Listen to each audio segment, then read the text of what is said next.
we say that at some point. Yeah, yeah. It's good. Let's see if I can look up this number. Kudos to Eileen, Why, thank you. who is the maven of Zoom. Oh, thank you, Eileen. If we could put people in, that would be great. I didn't do, did Monique do that? Because I didn't do that. Who did? Sorry? Monique did. Did you move them in? Yeah, no, I like having Everybody? be seen. Yes. Yeah.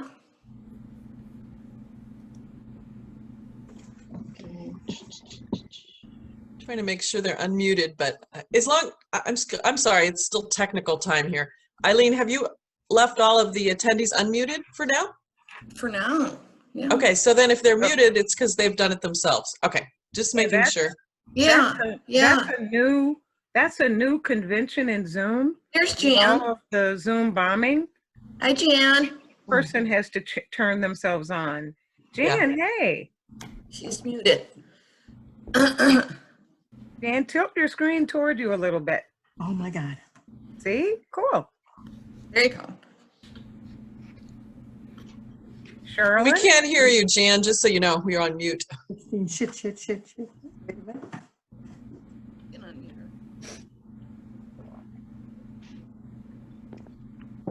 Okay. Can you hear me now? Yes. Yeah. All right, Perfect. thank you. Wonderfully. Woohoo. Eileen, All right. Let's in see. case you see me looking down, I remember I am the secretary, so I'll be taking notes the entire time. So Excellent. Taking notes after, when the speakers start, that's when I start. Hello to all of the participants in the viewing audience. Zoom call. Liz Bauer, she's there. Mary Schusterbauer is there. Ruth Holmes is there. Oh, Ruth is here. Welcome. They're not. Christine I is think on they're her way. just connecting. Yeah, they're just connecting. Cheryl, that's a great background. That's a great background. I am determined I'm going to figure out. Yeah, me too. That's cool. I've got it. I gotta have one of those. I know. That's cool. I've got that graphic, so I can put it up too, but I'm not going to do it right now. Yeah. There's Danielle. Oh, yes. Hi, Danielle. Is someone keeping count so we know when we have a quorum of the board present? I'm doing that now. Thank We you. have 11 panelists and 11 attendees. Jerry, I confirmed the pre-meeting list attendees, and we will exceed our quorum requirement. right, yeah. And There's 23 participants at the bottom. yes, all Yep. right. And Yep. Madam Chair, it is exactly 7:30. Well, thank you. Yay. All right, is everyone ready? Okay. The annual meeting of the Women's Officials Network Foundation will please come to order. Yeah, I don't know if you heard, but we just had. Okay. The purpose of the annual meeting is to conduct important business of the WONF Foundation. I'm Cheryl Mitchell, President, and it is a pleasure to welcome you to this morning. Consistent with the long-standing practice, this meeting is being recorded. The recording will be posted to the WONF Foundation website, womensofficialsnetwork.org. Following the business portion of this meeting, two dynamic women will speak about the special challenges facing those in public service in 2020. And after their presentations and a brief question and answer period, we will end with our tradition of going around the Zoom room this time for introductions. Do you have your 50-word elevator pitch all set? Jerry Rentschler, as secretary, will monitor the participant list to verify a quorum is present. Jerry, is 20% of the membership present? Yes, Madam President. Thank you, Jerry. Janice Berry and Danielle Walton will serve as tellers and monitor the participants by raising the hand feature. Kirsten Hartig will serve as timekeeper. Eileen Polker and Monique McGee will serve as host and co-host of the event. In this very first virtual meeting, the use of technology requires a brief explanation. At the bottom of your screen is a participant icon and chat icon. These will be used to communicate. Checking on the participant icon will allow members of the WONF Foundation to raise their hand. Please use this feature to communicate as directed. Clicking on the chat option opens a dialog box to enter a written message. Let's start with the adoption of the annual meeting rules. The first order of business is the adoption of the annual meeting rules appearing on pages 2 and 3 of the annual meeting package that was emailed prior to the meeting. If there is no objection to this adoption, we shall proceed. Please indicate any objection by clicking the participant icon and raising your hand. Tellers, do you see any raised hands? We see one raised hand. Let's see. And if we could hear from them? Yep, they're unmuted. You raised your hand?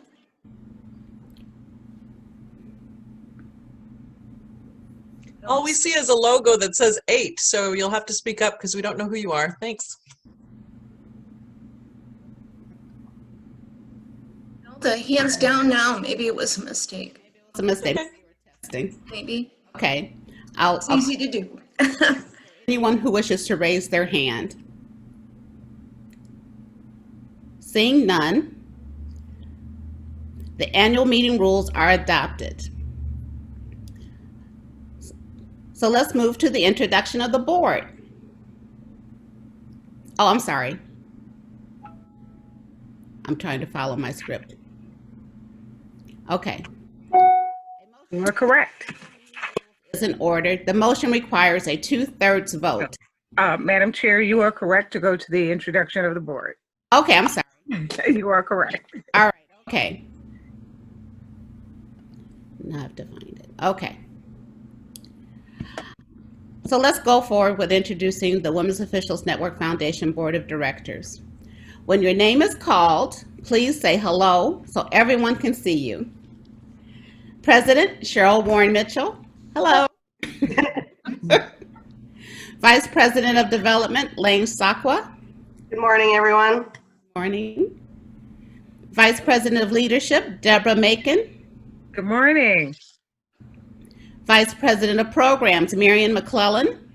Good morning. Treasurer, Eileen Polker. Morning. Secretary, Jerry Rentschler.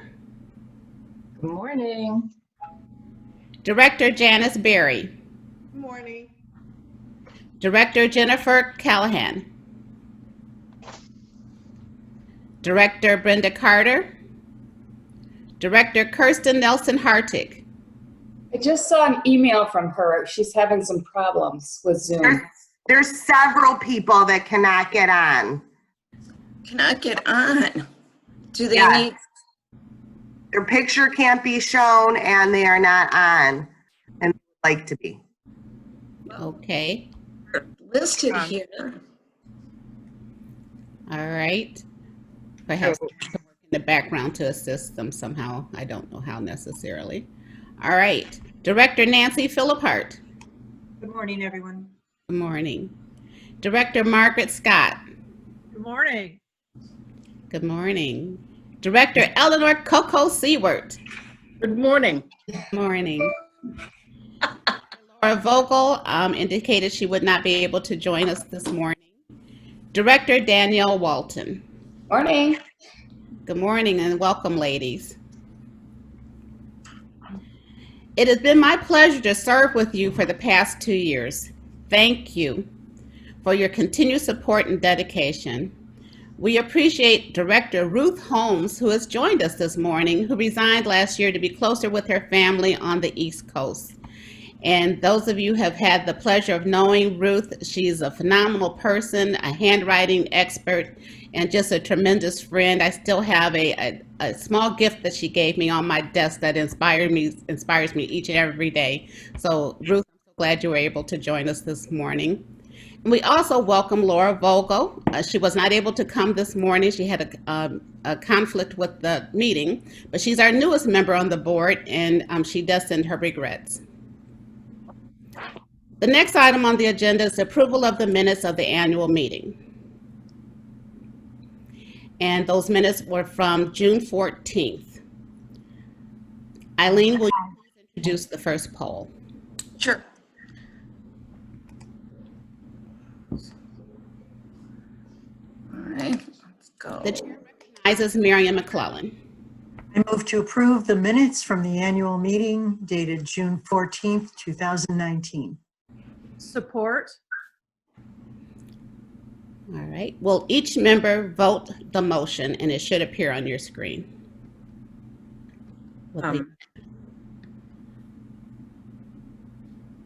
As panelists, could you allow panelists the privilege of voting?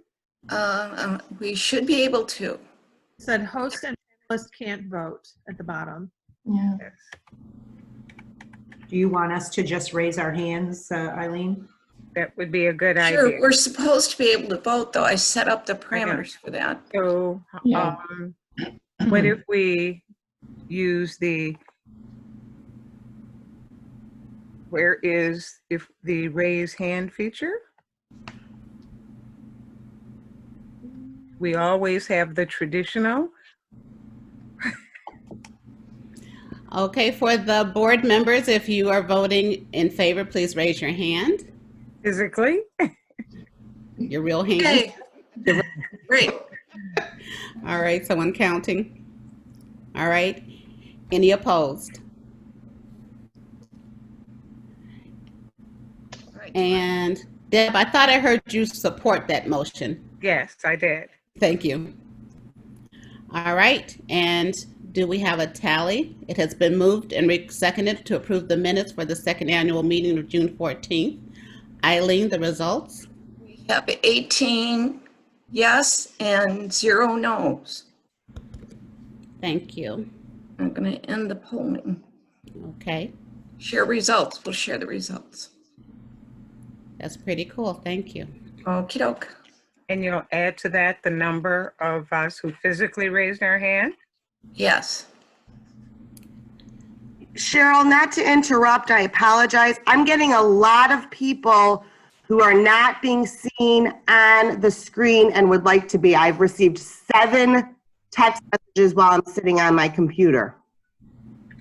May I ask if they're panelists or attendees? They are attendees, and was not the plan to make everyone a panelist so that they could be seen on the screen. But there are several people on the screen who are not.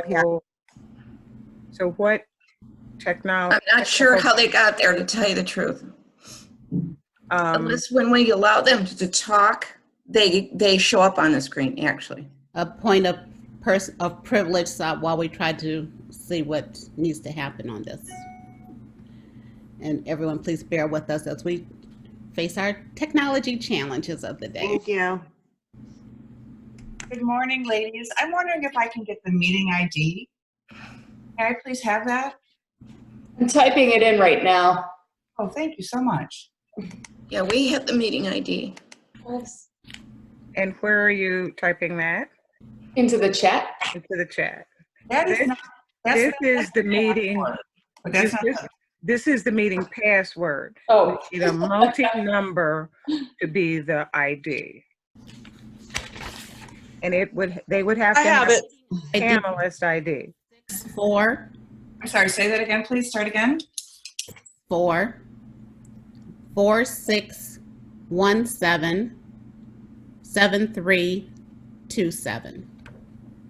sorry, you cut So, out. Could you repeat that, I'm please? typing it. Okay. Oh, excellent. Thank you. The password as well. Thank you. Lori inserted it. Is this the ID that the attendees or the panelists used? Because there were two different ones. Well, each of the panelists had their own ID, so that's different. But the general people had there's a general meeting ID. Ah, Yeah, the web ID is the general one.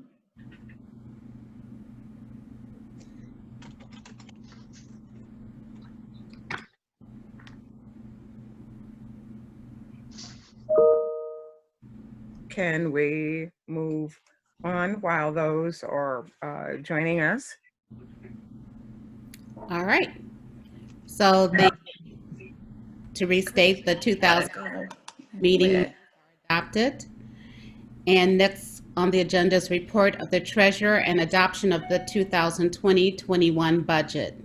Eileen, will you present the treasurer's report on page 6? Okay, let's see. Treasurer, here's our treasurer's report for last year, well, the year we're in currently as of May 31st. And our balance at the bank is $44,147.63 as of that date. We have more now because we've gotten some more memberships.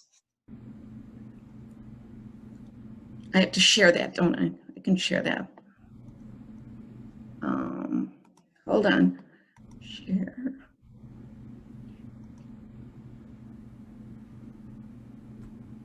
Share. There we go. We're not seeing it yet, Eileen. I just put it up there. No, we have that you started. Huh, that's weird. Share screen. Share. There it Ah, is. There it you is. go. there it is. Oh. Okay. That's weird. All right. That's that report.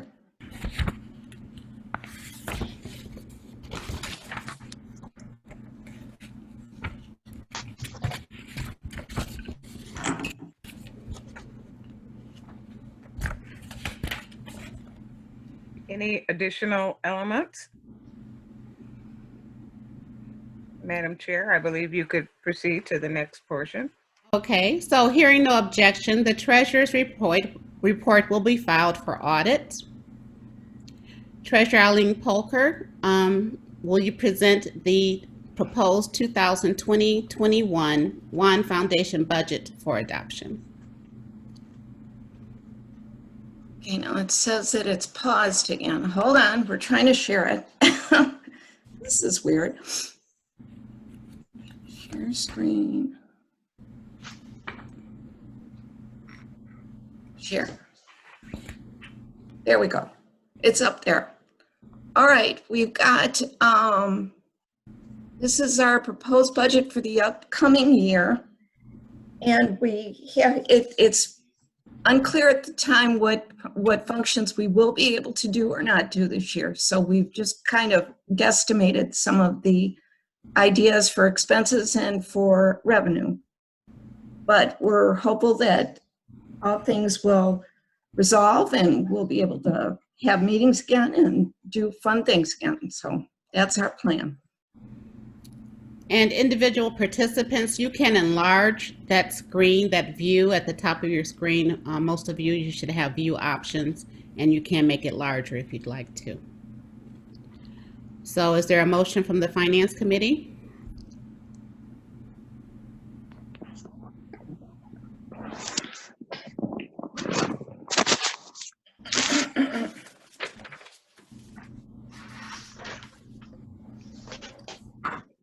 Eileen, are you moving the adoption?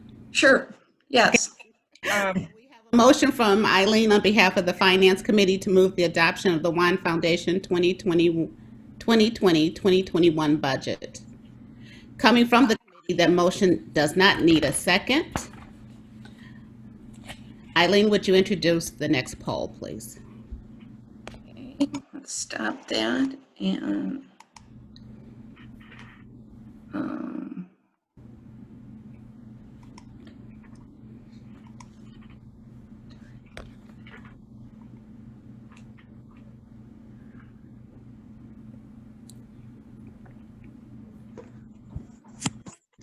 And members of the board, as panelists, if you're unable to use the online poll, would you please indicate your acceptance of the budget, adoption of the budget by raising your hand on the screen, please. thank you.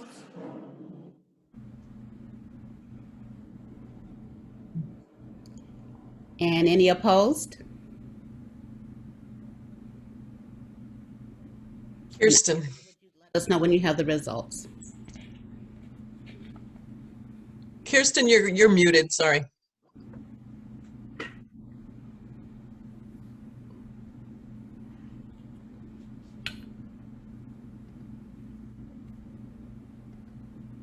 We're all learning. She says she chatted and she's not opposed. Thanks. Okay. Are we done with that poll, do you think? Yes. All righty. Polling and we'll share results. Closing the poll. Oh, And to that 15, add those of us who raised our hand on the screen. Yep. So we have 15 in favor, 0 opposed on the electronic poll, and then the full count of the board members as well. Thank you. So the 2020-2021 budget is adopted. Thank you. Next on the agenda, we have the report of the WONF Foundation Development Committee. I'd like to welcome Lane Sakwa, Vice President of the Development Committee, to present the report. Good morning, everyone. Who don't know me or just logged on, my name is Lane Sakwa. This year was a huge year for the Women's Officials Network Foundation Super Wonder Woman Award, and she is on our meeting and she is part of our board. For the first time in honor of our anniversary, we did a Super Wonder Woman, Deborah Macon. We also gave 3 other additional awards to Brenda Carter, who I know logged on as a chat member this morning, Avery, and the Honorable Judge D'Agostini. This year, we actually weren't going to do a Wonder Woman, and then COVID happened as well. So actually, the timing ironically worked out. But we're looking forward to getting together in 2021, honoring some wonderful women next year, and also trying to maybe revamp it in the days of COVID to something interesting and fresh and really exciting. So welcome to everyone who just logged on, and I look forward to working with everyone next year. Thank you, Lane. Next, of the WONF Foundation Program Committee, please welcome Marion McClellan, Vice President of the Program Committee. thank you, Madam Chair. We had planned, I am co-chair with Jerry Rentler. We had planned 4 breakfasts until COVID canceled 2 of them. That were held were very successful. September 6th, there was a networking breakfast with 52 attendees. It was Who Inspires You? Were Linda Hallmark, Gilda Jacobs, and Barbara Talley. The second one was December 13th. 4 attendees. The speaker was Haven's Melissa Sinclair, and a very inspiring unnamed survivor of domestic abuse. The topic was Empowered Women Empower Other Women. That is the committee report. Thank you. Thank you, Marion. Next, we have the WONF Foundation Leadership Committee. Please welcome Deb Macon, Vice President of the Leadership Committee. Oh, thank you. Thank you very, very much. The Leadership Committee is the membership arm of the Women Officials Network Foundation, and we have 3 functions. We are responsible for recruitment, engagement, and retention of members. And included in my portion of the script is the question, will you too join the Women Officials Network Foundation? I say this now, and then I'll share a little bit more, and then ask you one more time, won't you please join us? Our highlights this year included our ongoing, very, very long and valued relationship with the Girl Scouts of Southeastern Michigan. And we thank Nancy Philippart for introducing us to that. And we continue that. We are now supporting Moxie Talk, young women being supported in being empowered and engaged, and we are a regular contributor there. We also have a partnership with Global Ties Detroit. Global Ties Detroit this year introduced us to 6 women from South America who are our peers in leadership across South America. It was riveting, especially to know that the successes and the challenges that we share with other women across the globe are universal. Our current membership is at 88, which is only a teeny tad below where we were at this time last year. And we, unfortunately, because of current affairs, needed to cancel our March Gladness, which is an absolutely exciting opportunity for all of us to come together. We look forward to even more engagement, more activity, and I would be remiss if I did not say introducing you to our colleague Janice Berry, who is also here, is the member of the membership committee. We expect great things in our coming year, and with that, I'll ask one more time. If you have not been current on your membership, would you please? Now, we also had a special promotion where we asked everyone to renew, and then we put an extra special piece in and said, all of those who renew by June 10th will be entered into a poll. So here's how Monique and I did this. Monique kept the names, and I picked a number and said, whoever is number 11 on the list would receive a beautiful Wonder Woman for President poster. And number 11 is Kristen Hardig. So if we were together, we'd have a drum roll. And so Kristen, you too will get a copy of the Wonder Woman for President poster. And thank you for renewing and raising the bar. And with that, I'll conclude. Thank you, Madam Chair. Thank you very much. Next on the agenda is the nominating committee and election of the officers and board. The next item is a report of the nominating committee, and Deb, will you present their report? Yes. According to the bylaws of the Women Officials Network Foundation, the leadership committee is the nominating committee as well. And may I reintroduce Janice Berry, and who is a partner in the nominating committee, as is Cynthia Bonoyan, 2 board members and 1 non-board member. Cynthia and Janice and I met. We met over the telephone, and we wish to propose this slate of officers. Please wave so everyone will see you. As president, Nancy Philippart. Vice President of Programs, Jerry Rensselaer. Vice President Development, Lane Sakwa. Vice President Leadership, Deb Macon. Secretary, Margaret Scott. Treasurer, Eileen Pulker. Directors, Janice Berry, Jennifer Callahan, Brenda Carter, Kirsten Hardig, Marianne McClellan, Cheryl Mitchell, Coco Seward, Laura Vogel, and Danielle Walton. Thank you, Deb, for your service as chair of the nominating committee. Are there nominations from the floor? Should you wish to nominate yourself or a colleague as a leadership position, the board of directors respectfully requests that you use the chat function and send a private message to nominating chair Deb Macon. After the annual meeting, the nominating committee will do its best to accommodate your interests. We have 1 hand raised. It's Brenda Carter. Where'd she go? Right here. And now she doesn't have her hand up. Okay. Seeing no nominations, we will proceed to the vote. Okay, let's do that. Introduce Yeah. the slate of officers in its entirety.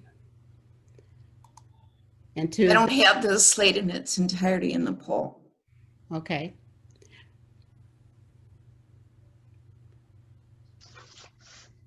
May I? Yes, this is in its entirety. Election of officers and board of directors. Board of directors, yes, I didn't list their names, but yes. Yeah. So if the members would please register your vote on that poll that is on your screen electronically, and for the current board members and officers, if you would indicate your affirmative action by raising your hand.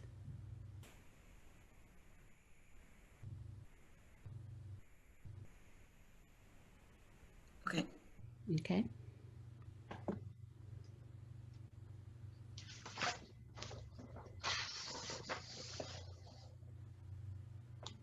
And Eileen, would you please announce when you close the poll and have the tally? Okay, we're closing the poll. And we'll share the results. Okay, that's the results. Okay. Excellent. Well, congratulations to our new officers and board of directors. You are definitely up for the challenge. May I say a few words before I hand the baton of leadership to our newly elected president, Nancy Philippart. First of all, thank you for the tremendous honor of serving as your president of this wonderful organization. My special appreciation goes out to Monique, our administrator, and each of the officers and board members. We made a strong team, and today's meeting demonstrates the resiliency of women to come together to find solutions. Two key successes this year include the initiation of the comprehensive strategic planning process with full buy-in from our board, and our transition, as demonstrated today, of connecting virtually via Zoom. To share some history, the Women's Officials Network was founded in 1997 to empower leaders of today and mentor leaders of tomorrow. The WONF Foundation was founded in 2008 as a nonpartisan, nonprofit, charitable organization to support WONF's outreach and training efforts. 2 years ago, these phenomenal organizations merged and remain focused on supporting women as leaders in the public sector. With current events, we are truly living in historic times. Today, the fight for diversity, equity, and inclusion is being reflected in demonstrations across the nation and around the world. An important part of this movement must include the representation of women in elected and appointed office. I invite you to become a member of the Women's Officials Network Foundation and support our efforts to educate, encourage, and empower women to vote, to run, and to lead. Information about membership and upcoming events can be found on the website, womenofficialsnetwork.org. In closing, I leave you with a quote from Madam C.J. Walker, an African-American entrepreneur, philanthropist, and political and social activist, who was recorded as the first female self-made millionaire in America. She said, "I had to make my own money and my own opportunity, but I made it. Don't sit down and wait for the opportunities to come. Get up and make them." Thank you. And now we could welcome our newly elected Nancy Philippart. Oh. Thank you, Cheryl, and thanks for ending on that inspiring note. It's been a real pleasure working with you this year and really your great leadership of the organization the past 2 years. I'll keep my remarks brief. I'm just very honored and privileged to have the opportunity to work with other women leaders in this organization to continue to fulfill the mission. I will say this, again, it's I think overused phrase, but during these unprecedented times, we are going to need to find ways to continue our mission. I've been watching the chat, and I know today we have a lot of women online who are running for office in the upcoming election, and this organization is particularly important prior to election as we network and support each other. And so although we may not be able to do our networking leading up to the fall election in person, we will absolutely find a way that, and so this is a great test run for us to continue to network, meet together, support each other so that we can continue to increase the diversity of elected representatives. As Cheryl mentioned, that is so important and so critical. So with that, again, I will indicate if you are on this call today or on the Zoom meeting today and you are not yet a member, we are one of the best bargains of any professional organization. It's a very small $35 check, but I can absolutely assure you for that membership, you will get a very supportive network of women who all share a common purpose.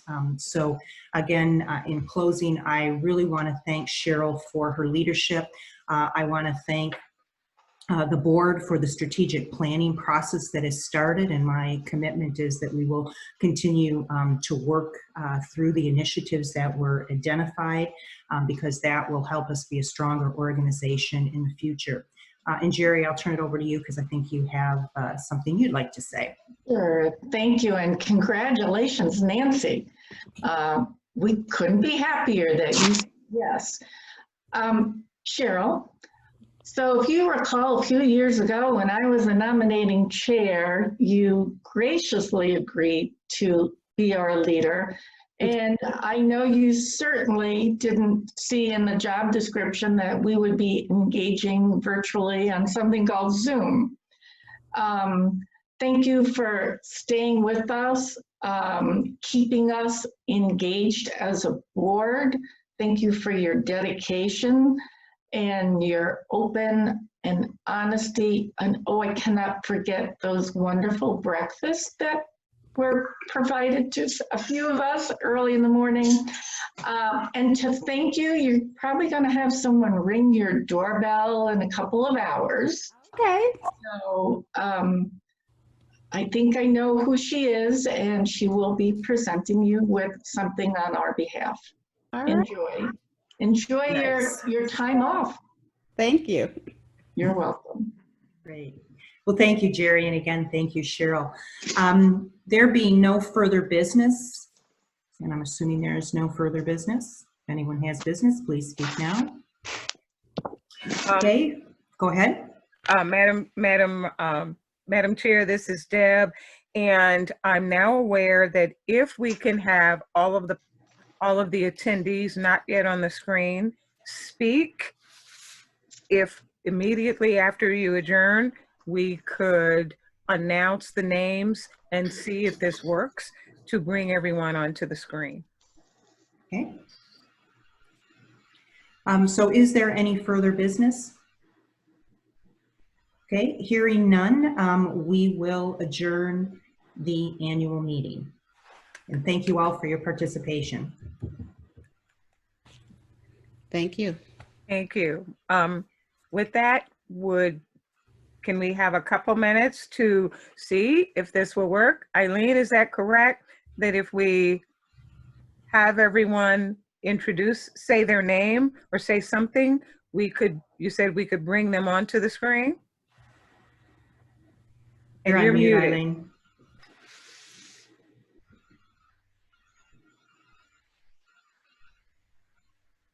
We need Eileen. What's that? They're coming. Yep, they're coming. Oh, okay, great. Woohoo. Eileen, you're muted if you're talking. Binder. Yeah, I'm We're just good. clicking them. I gotta remember what. Oh, yes.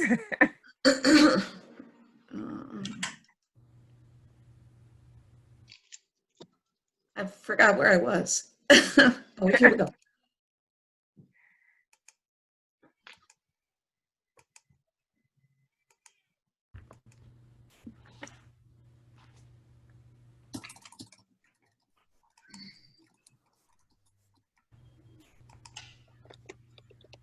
That'd be binder.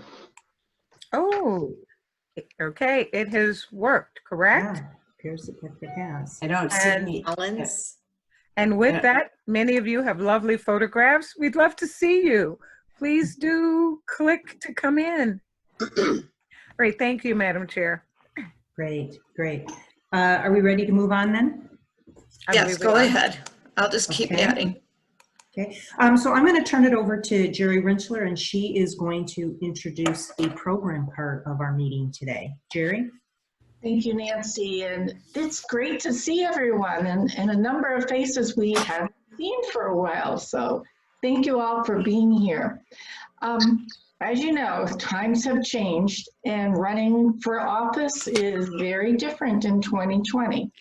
And we are so thrilled to have two experts with us today who will be giving you some ideas how to maneuver and also to share with the rest of us who are not running for office what this will look like as we're out there supporting women who are running. And I wish I had wonderful numbers to share about how many women are running, but at the moment, we don't have data like that.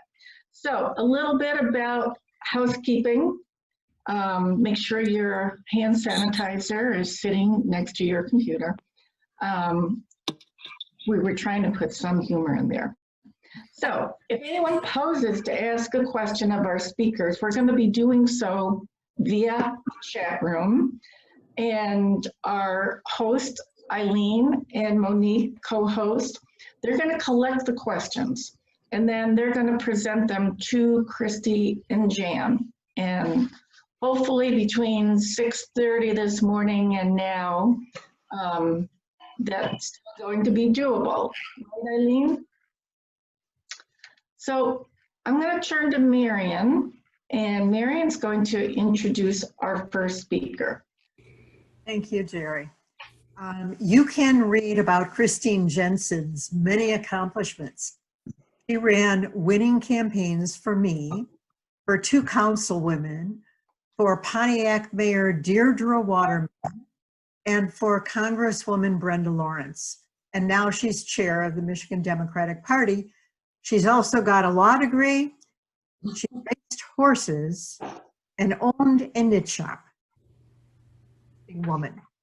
But what really counts is her passion for getting women elected to office from the local to the national level, and she is amazing at it. If we're a little concerned, she puts starch in our in our backbones.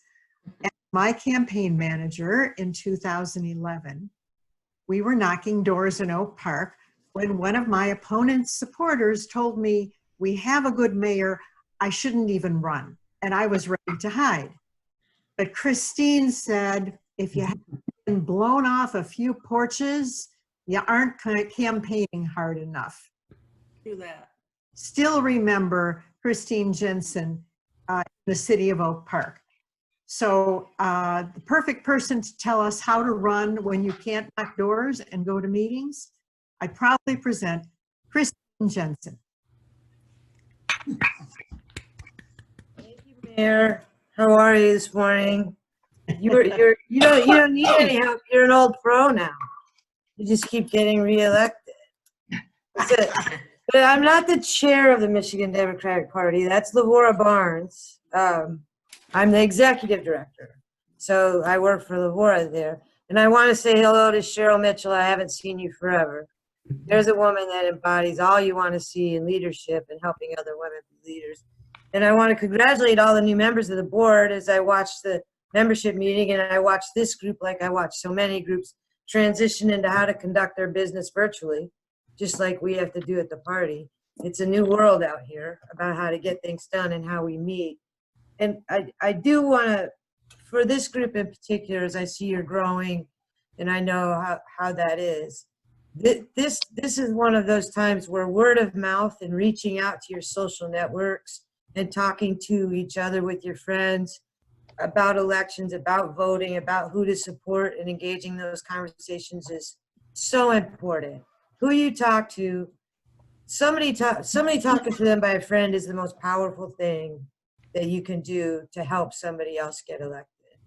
And so right before I wanted to just, as a tribute to the women thing, because since we're in the Women's Official Network, the last thing I was working on before I went to be the executive director at the party last year was, and I don't mean to get too partisan, but I was the GOTV director for the Democrats in 2018.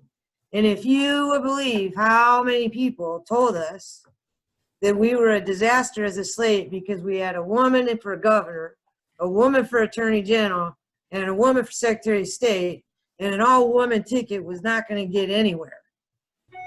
We had to hear it over and over and over. But you can see that the voters disagree. There's actually a woman that's leading the Republican Party right now.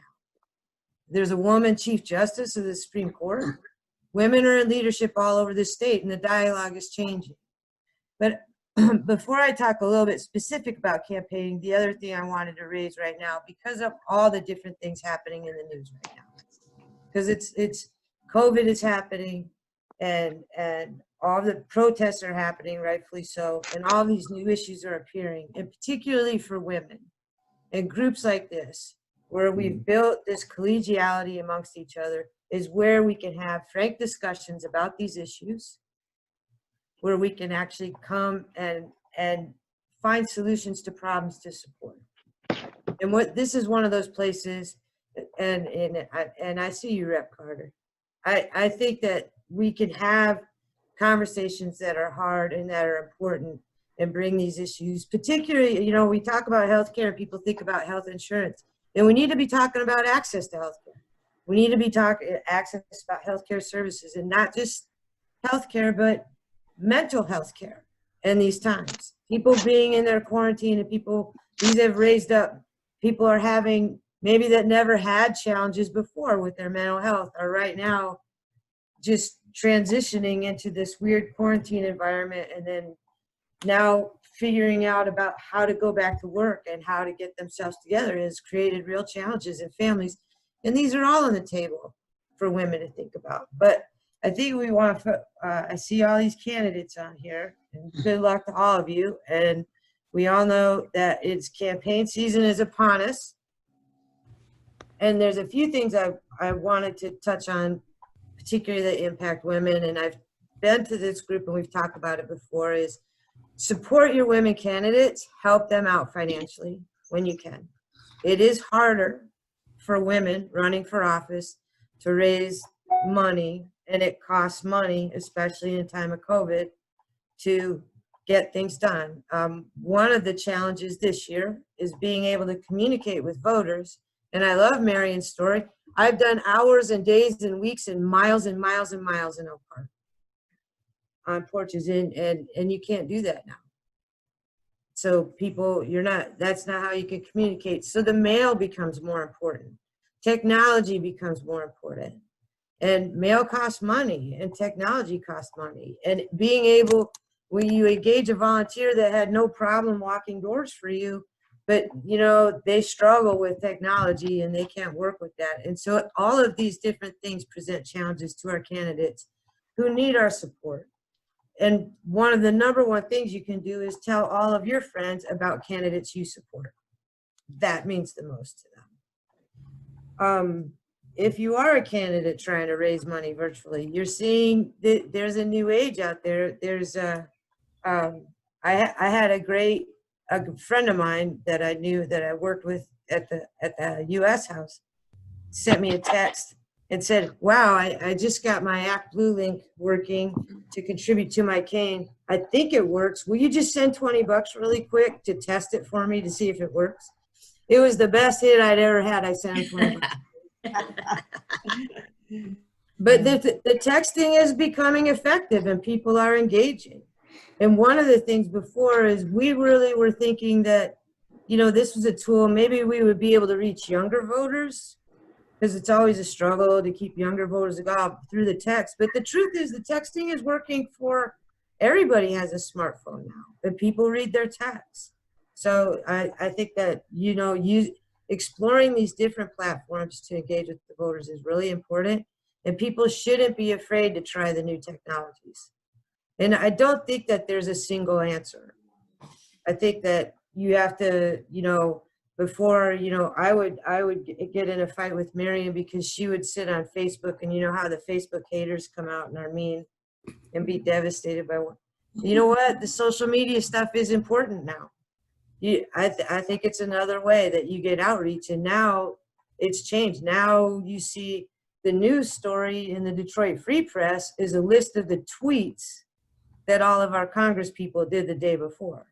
And you see, of course, stories every day about the stuff that the guy in the White House puts out. And so it just shows you the power of what the social media is now. And it's an important tool in your arsenal to communicate with your voters. And I think everybody should keep all of those things in mind. So the fundraising piece, but I also want to say one thing that I noticed for all of my candidates in there, you know, print shops are good and stuff's going on, but the mail is, I love the mail service. We want the mail to keep moving, but the mail is not working perfectly everywhere. We did a big mailing from Lansing not that long ago, and it was hitting some places in 1 or 2 days. And there were other places not far away, still in the city of Detroit, for example, and it took 10 days. And so if you're trying to time your mail, if you're trying to figure things out, like don't wait, don't push things to the end of the deadline. If you want, give yourself plenty of room. Your mail's going to get there, but you're going to have to build in time to make sure it gets there before that. And the other big challenge that's changed really for the campaign front is, and this is something that's all over the state and changing, is the no reason absentee voting. Now, the truth is we didn't anticipate when that won in 2018 that we were going to have this situation, but the truth is, for many reasons, your health, the health of the poll workers, the safest way to vote now is to do it through the mail. It's just safer for everybody. And the Secretary of State, you can track your ballot back to make sure your ballot gets where it's supposed to be and it gets counted. And we're encouraging everybody to vote that way, because in these, as everybody has said, and it's completely true, in these uncertain times, while we're all being careful and wearing our masks and practicing our social distancing, we don't want a second wave in Michigan. None of us do. And so for the August election, and again for the November election, I would love to see Michigan, the numbers of AV voters continue to grow, and people to vote safely from their kitchen table and not put themselves in a spot, not put the poll workers there in a spot where they're having to have all these people and creating, not on purpose, but accidentally creating themselves a place where the virus could potentially spread again. And so I think that encouraging people to vote early, which for our candidates means you need to get your mail there early because people are getting their ballots early. So make sure you're taking care of that business and talk about the issues. And it's really about mostly, I wish I was a technology genius. I have a lot of data, digital people that handle all that stuff for me. But I do think people should continue to explore. One of the things I'm enjoying about this and about the way this new technology comes is we have some caucuses inside the MDP where I would only maybe get to go to their meetings maybe once or twice a year, even though they would be statewide. But now the truth is I can catch 2 or 3 every night because they're all on the Zoom and the Google Hangouts. And in a certain way, I'm building these closer relationships with people farther away in the state because of the technology, even though we're not in the same room. So at the same time, the technology has brought some opportunities for us to work closer together, and brought, some more ways where other times it wouldn't have. And I think, that part for me is the fun part. But I think that people developing these relationships, I think that we are in a changing time where now that we've all figured out how we can have an event with a bunch of people in the room, plus have it on Zoom, plus it shoots over here to Facebook Live, plus it's somewhere else, people are having more ways to access information. And I think that's always a healthy thing. And so I'll stop there so we can leave more time for specific questions if you have any for me. And congratulations to all the candidates and winners. And it's always great.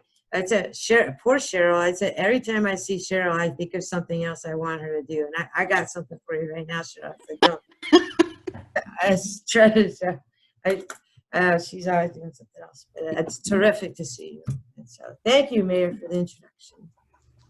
Thank you so much, Christine. And that was a great segue to my introduction to Jan Roncelli. And good friend Jan, thank you for agreeing to join us today.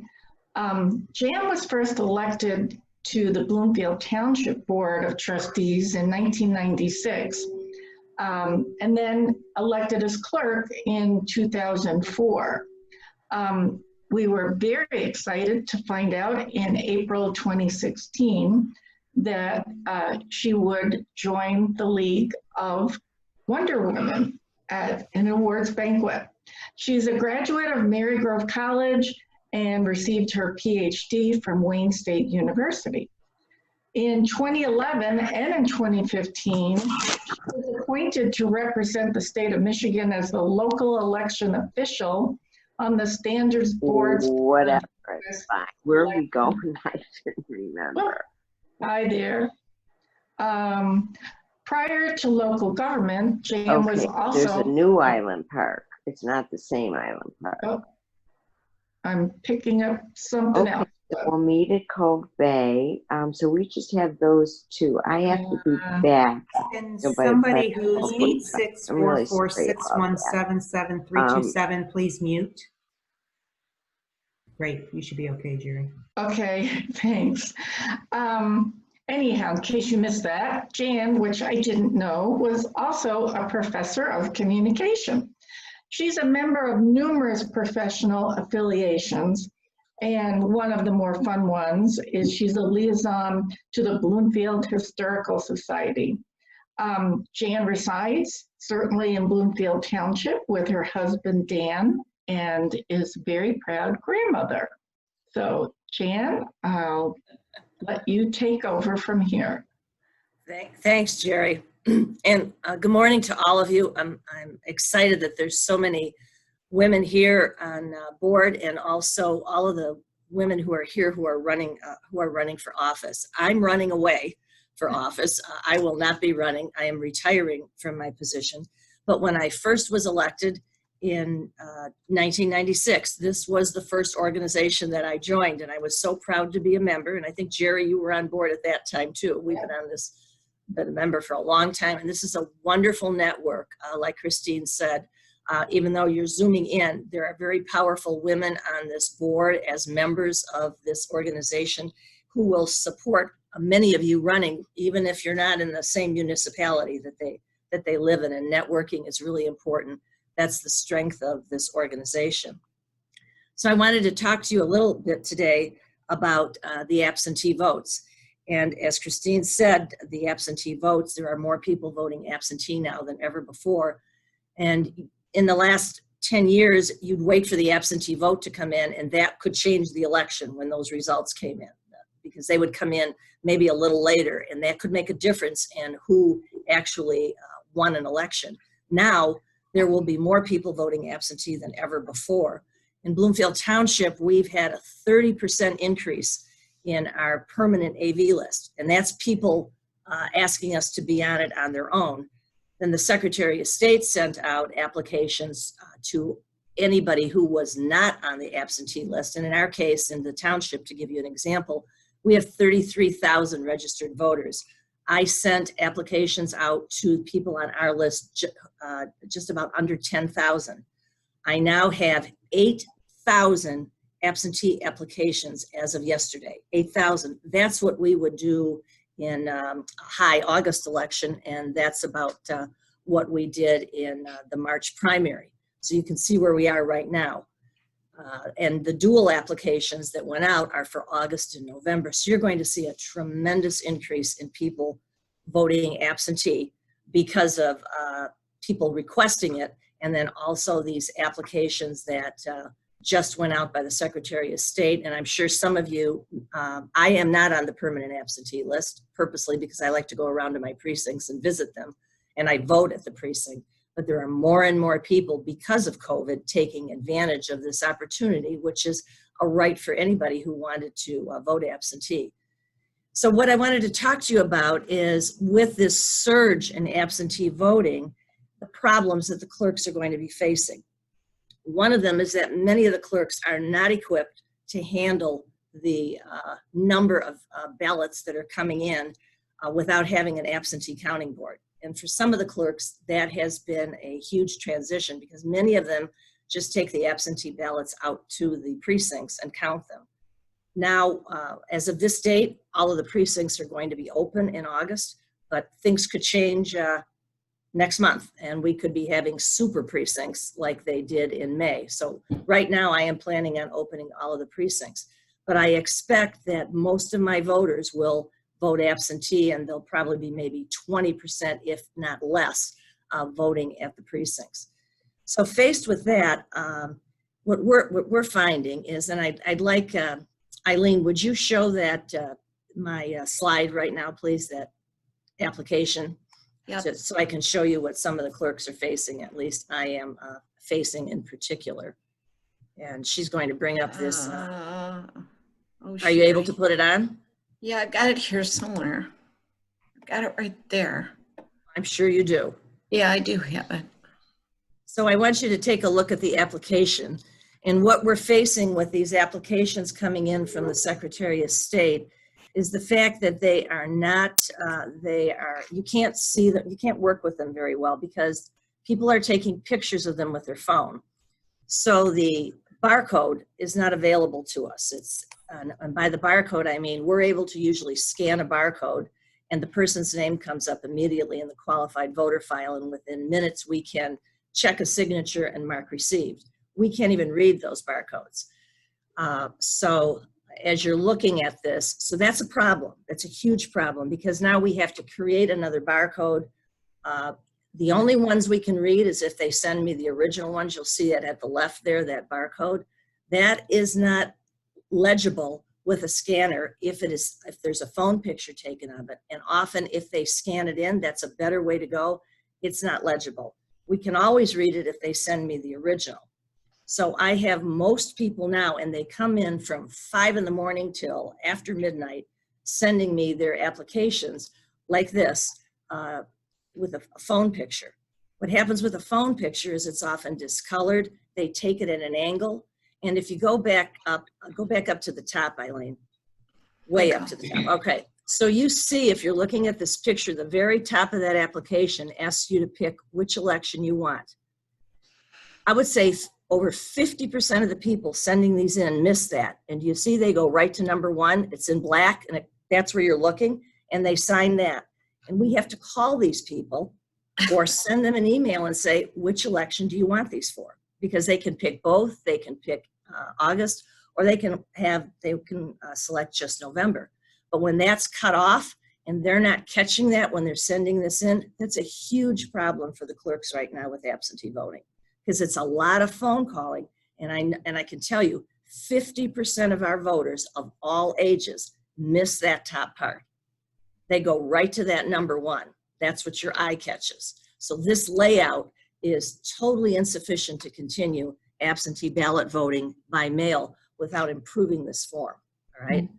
So that's what I'm telling you, and I know there's other clerks that would share that with me. Otherwise, everything else is here when we can use this form.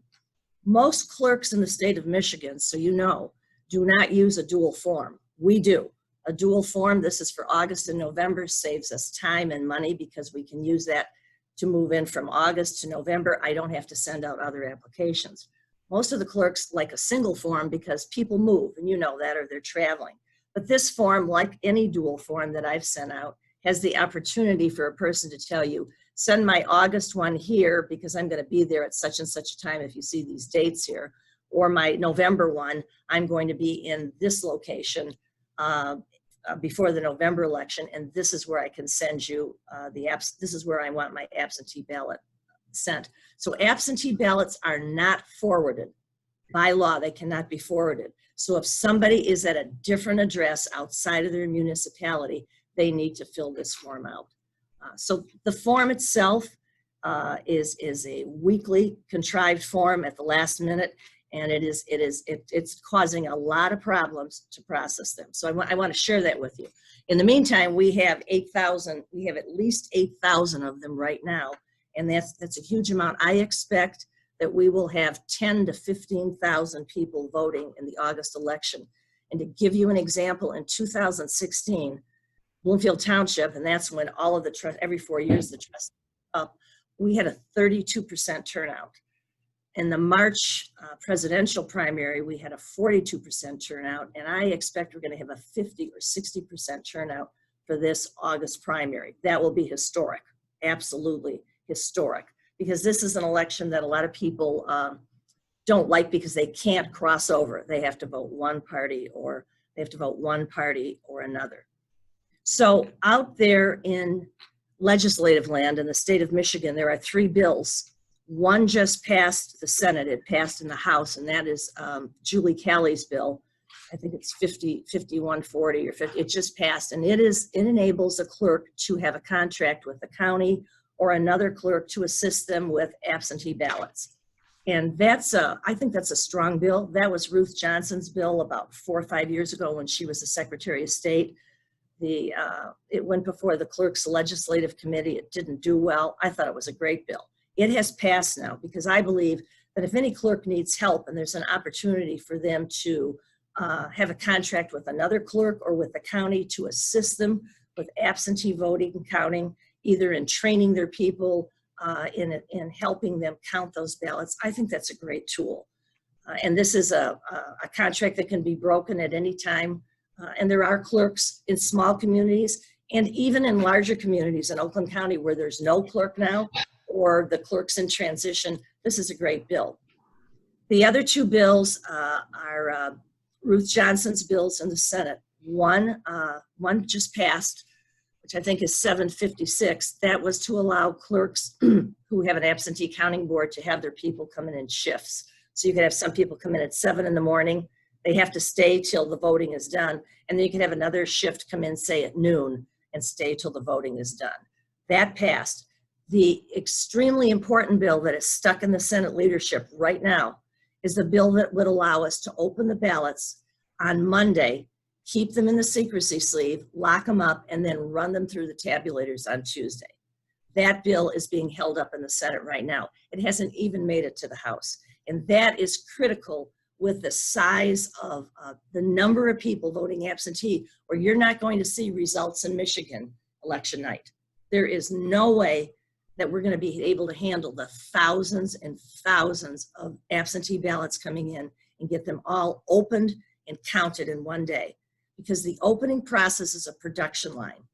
And you sit at a table and you pull the ballots out, you compare the stub to on the envelope, and then you pass it on down the table, and it's a production line, and that's what takes the time. And if we're allowed to get that done on Monday, and I don't even know if we're going to have enough time on Monday, and then what you're doing on Tuesday is running them through the tabulators or your high-speed scanners.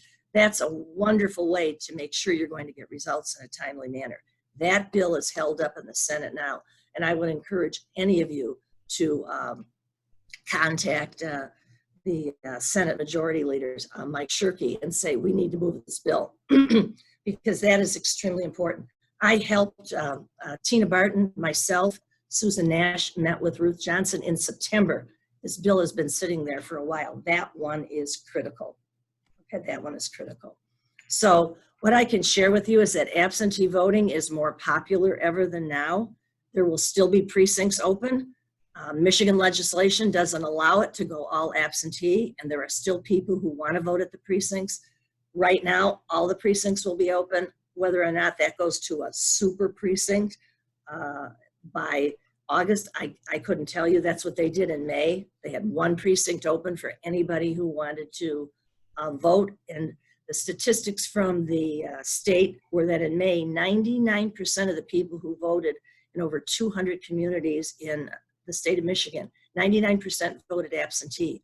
1% went to the polls. Okay, Wow. 1%. Those are tremendous statistics about where we're going. And I have no problem with voting absentee. All right, it is a safe way. It's a private way, but the way the challenges the clerks are going to look at counting this many ballots in one day is going to be an incredible challenge. And you can't keep people all day and all night. I don't care if they're 18 years old or 80 years old in an absentee counting room where they're sequestered 24 hours. You can't work that way. So this bill that's being held up is critical. And I just got the notice from the lobbyist, Bill Zagman, who works for the Michigan Association of Municipal Clerks. That bill is being held up in Senate leadership now.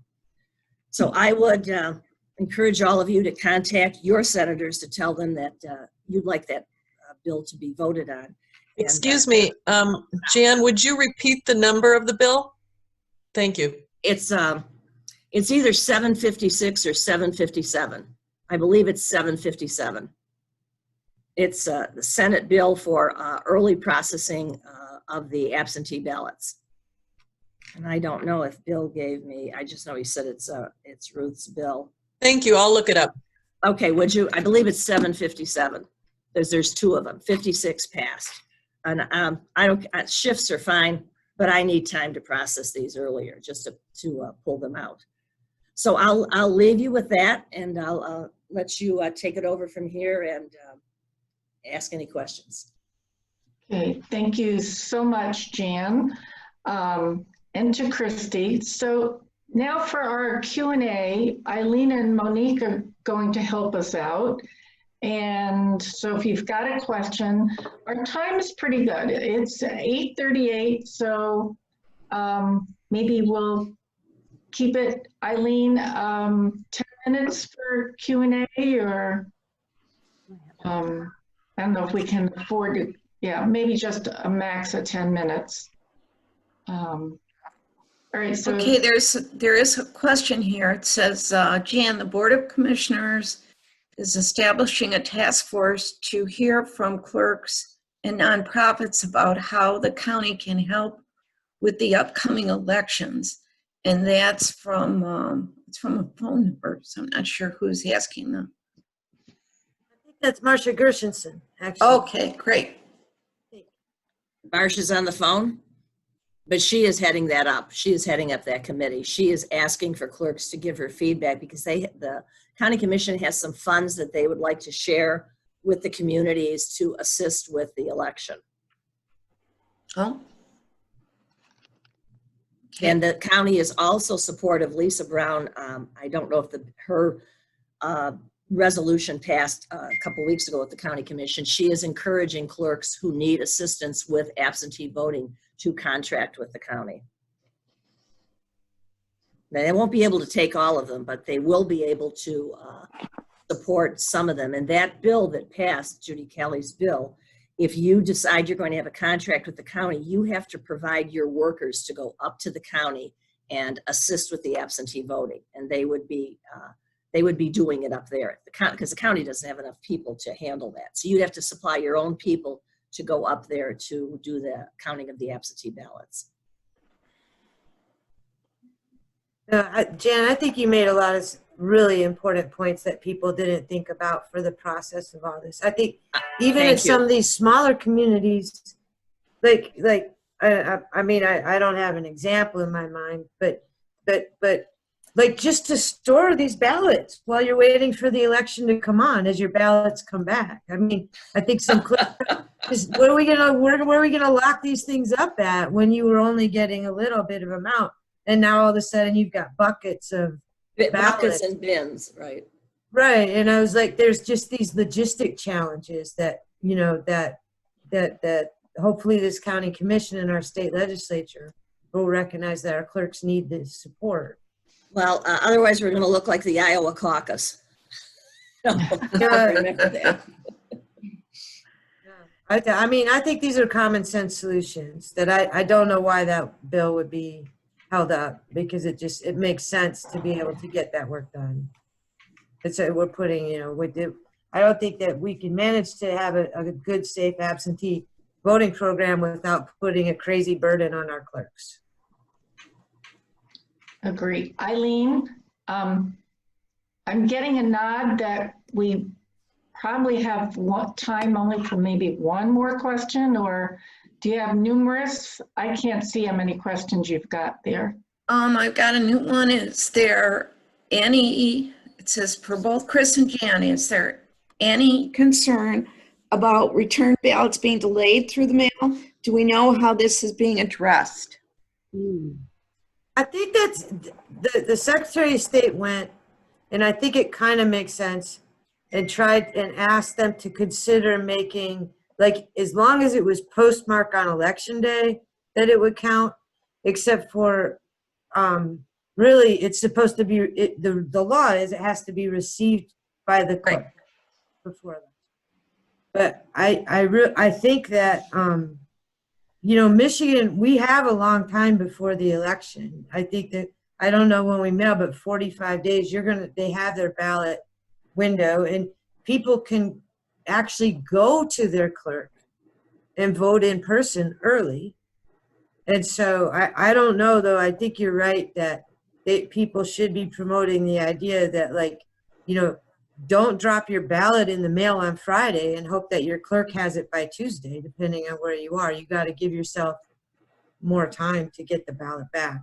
And unfortunately, and I think it's probably going to change in different parts of the state, just for whatever reason is, the mail is delayed longer than other parts. And I think that's going to probably keep being a challenge all the way through. So if you're going to mail your ballot back to the clerk, you should make sure you give plenty of time for it to get there. No, she's absolutely right, and she emphasized that earlier. The mail, you can't always count on that. If you're living in Bloomfield Township and you're mailing it to the Bloomfield Township clerk, it's going to get there the next day. We had ballots that were postmarked at the Pontiac Metroplex. Thank you, Pontiac Metroplex, February 21st, and they came to us after the March primary, 4 weeks after the March. That's really sad. There was no reason for that, so none of those ballots were counted. The law in Michigan says it has to be received by the clerk by 8 o'clock. 50% of my voters drop them off here at my office. They drop them off in our secure lobby box.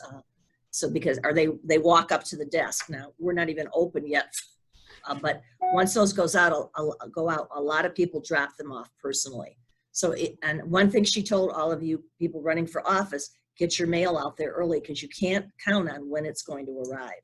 So voting by mail is an easy way to do, but you need to give yourself enough time to get that ballot back. I am a big fan of the communities like yours, Jan. And I know that Mary, and I saw your picture on Facebook with your fancy box in front of City Hall, that are creating these drop-off boxes. So you can stop by when it's convenient for you and put your ballot into the drop-off box. You don't have to hunt for a stamp, and you know it goes right there. I think communities that are doing that, most people know where their clerk or their city hall is, and they can get there easier than the post office even, and then they can put their ballot right in there. And I think that's, communities doing that for their residents are terrific.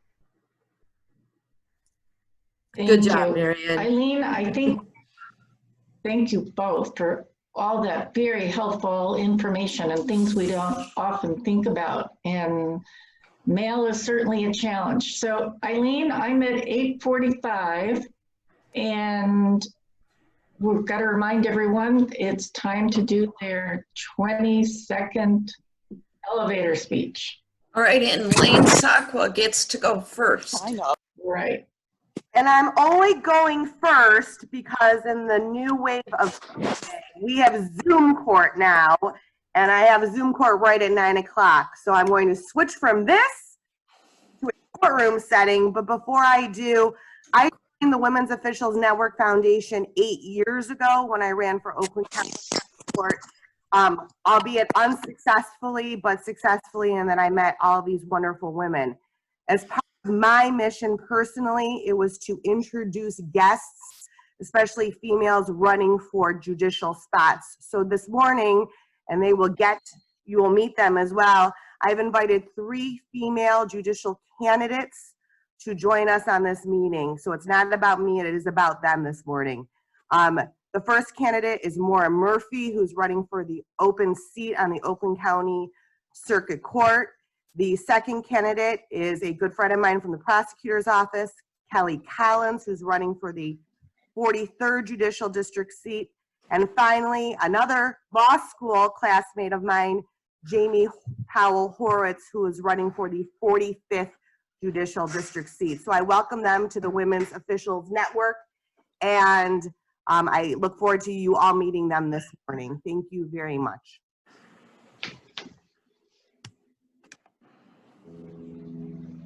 Okay. Who should we have next? Let's see. Who's ready? I'll go. Okay. Hi, good morning. My name is Jamie Powell Horowitz. I'm running for 45th District Court, which serves Huntington Woods, Oak Park, Pleasant Ridge, and Royal Oak Township. Lane Sakwa was actually my moot court mentor in law school at the University of Detroit Mercy all those years ago, and I think I won every competition I was in because of her, so thank you, yes. So I am running for 45th District Court. It is an open seat. Judge David Gubo is retiring. He is endorsing me for his seat. With everything going on in the news, I want to point out that criminal justice reform is a passion of mine. I got to tell you, we got to fight for resources in our district courts right now, especially because of COVID and revenue sharing. We have been underfunded. Our cities, our local municipalities, defunded. We are really going to have to work for resources if we care about criminal justice reform. I'm a down ballot race. I always want to point out, please pay attention to your district courts, because if you care about reform, these are the people who are going to be doing the heavy lifting. So if you want to learn more about me, please go to www.horowitzforjudge.com or follow me on Facebook at Jamie Powell Horowitz for 45th District Court. And I'm so glad to have joined this group. I joined as a member last month. So I'm happy to be here and looking forward to get to knowing everyone. Thank you very much. Hi. Eileen, this is Deb. Would you please use the list from the panelists that list everyone's name in order so we have a predictable way to know who's going to go through? Panelists and attendees. And I would remind everyone, please try very hard to stay within your 20 seconds. Otherwise, people will leave and those at the end will not have an opportunity to be heard. Mm-hmm. All right, the first one's a phone number. So I'll click on it's 1-248-302. Can't see the rest of the number here. 0336. That's the first one on our list.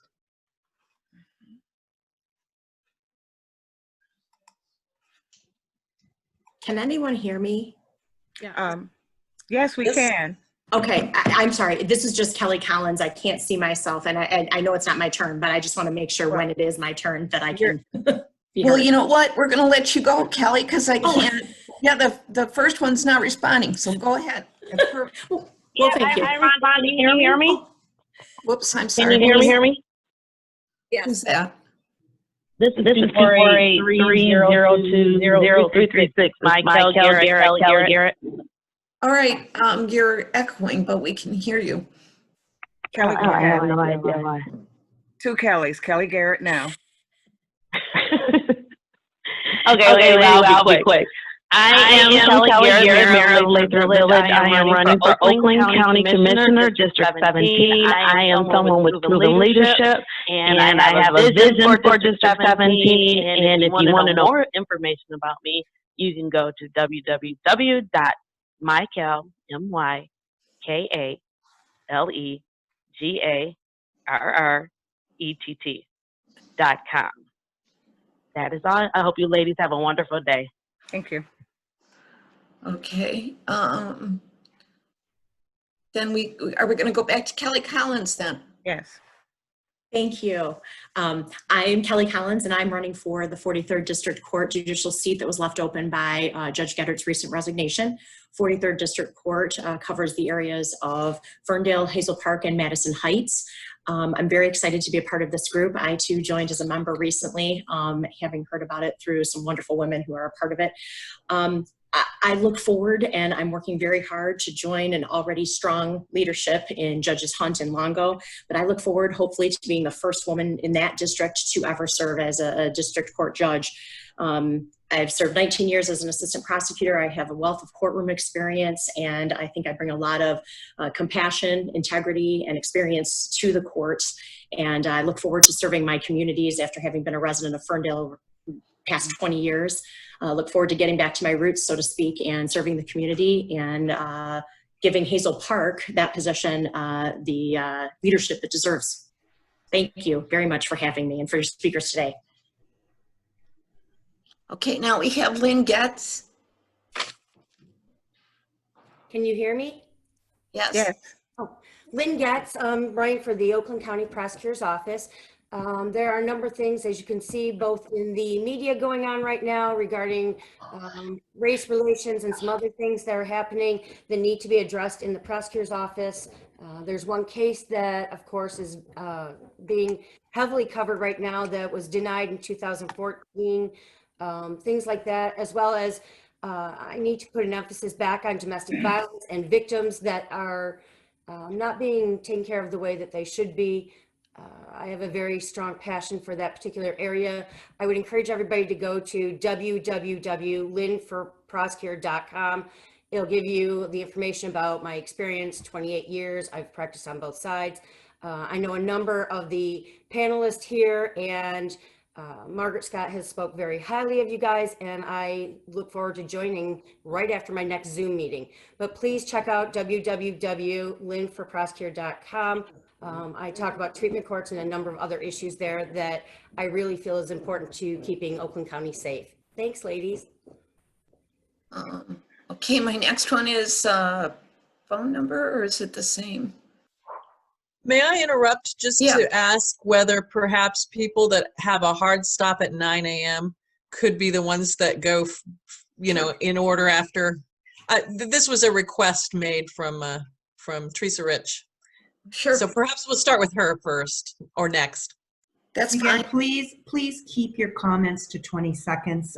In fairness to, we've got a lot of people on the line, so I would ask again, please just keep your comments brief. I'm not a candidate. I am asking this request for other people, so go ahead and hit them first. Thank you. Oh, all right. Thanks. Okay, we've got a hand raised for Yolanda Charles. Nice to know hand raising works. Thank you so Yes, much. it does work. Good job. My first initial is Y, so I was afraid I'd be last. Nonetheless, good morning, everybody. I'll keep it to 18 seconds. Please vote Yolanda S. Charles for Oakland County Commissioner in District 17. I am a proud trustee on the Southfield Board of Education, where I ran the first time as a write-in back in 2011, and I won. And I've been elected president, vice president, treasurer, and secretary during my tenure. I have a long history of policy experience, as well as functioning with a $90+ million budget. So I definitely see a distinction between me and my opponent. And so I ask that if you're interested, join up with Yolanda Charles for County Commissioner, District 17. VoteYolanda.org. Okay, great. Next is Mara Buttersby Murphy. Hi, good morning. My name is Maura Battersby Murphy, and I'm running for the Oakland County Circuit Court. Thank you to Lane Sakwa for introducing me this morning. I have been a litigator for the last 11 years. I've practiced in all areas of the law, criminal, family, as well as civil litigation. Thank you so much for your time. It's so great to see all you familiar faces. If you want to learn more about me, my website is moramurphyforjudge.com. I also have a Facebook page. If anyone is willing to help out, if you would like the Facebook page just to follow to make sure we reach people, like Ms. Jensen said, in this time of COVID, it is very difficult to get the word out. We also will have lawn signs if anyone's willing to put those up, or if anyone has a different group that I could come speak to get the word out, that would be great. All of those things can be signed up for on my website. So if you're interested, please make sure to take a look, and I'll put all that in the chat since I'm speaking very quickly this morning. Thank you for your time. Okay, next we have Lori Saban. Thank you, and I'm starting my timer. I am Lori Saban, and I am running for the open seat on the Oakland County Circuit Court. I've been a member of Women Officials Network since I was introduced to it in 2016 by a judge who was mentoring me and was also a member. And I was running for election that year. I'm running again. I'm a referee at the front of the court in Oakland County, so I apologize. I need to jump off and go make sure somebody's getting their parenting time with an enforcement hearing. But thank you so much for work. Newbies, please get involved. It's a great group with wonderful women. Thank you. Hey, Chris. Okay, our next is Regina Weiss. Good morning, everyone. My name is Regina Weiss. I am a candidate for the 27th House District seat. That includes the communities of Berkeley, Huntington Woods, Oak Park, Royal Oak Township, Pleasant Ridge, Ferndale, and Hazel Park. I am also a council member in the city of Oak Park. I serve with our lovely Marion McClellan, who is here. And I am also a teacher in the Detroit Public School District. Thank you for this opportunity. I actually also just joined while we were in this meeting, so thank you for that. More information about my campaign at reginaweissforstaterep.com, and I'll put my contact information in the chat as well. Okay, the next one I have with a hand raised is phone number. It's 864-461-77327.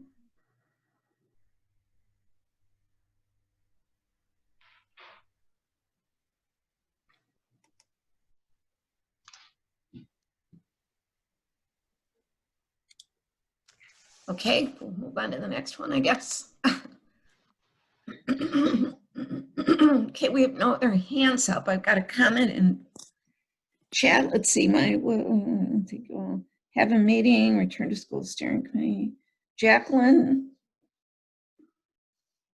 Hi. Here we go, Jacqueline. Yes, please. I'll say it. It's kind of a famous name. My son ran for governor.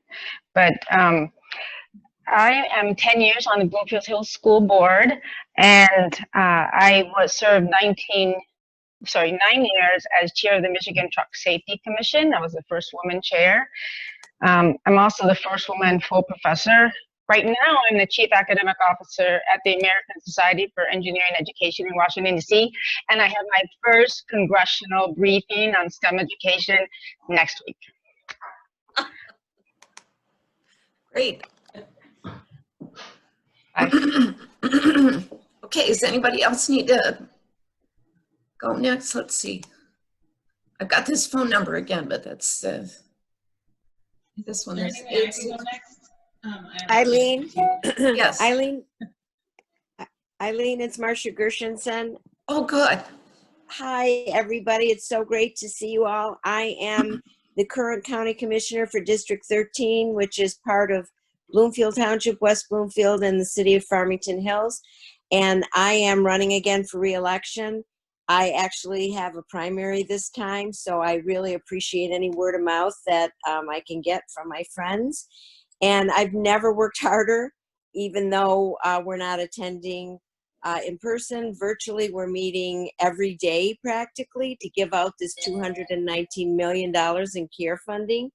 So I'm busy, but always have time to reach out to my fellow women candidates. Thank you. Okay, next we have Lois Schulman. Hi, I'm Lois Schulman, and I'm seeking the opportunity to serve as the West Bloomfield Township Parks and Recreation Commissioner. Growing up in South Haven, Michigan, my days were spent exploring the outdoors on fertile ground to grow my imagination and dreams.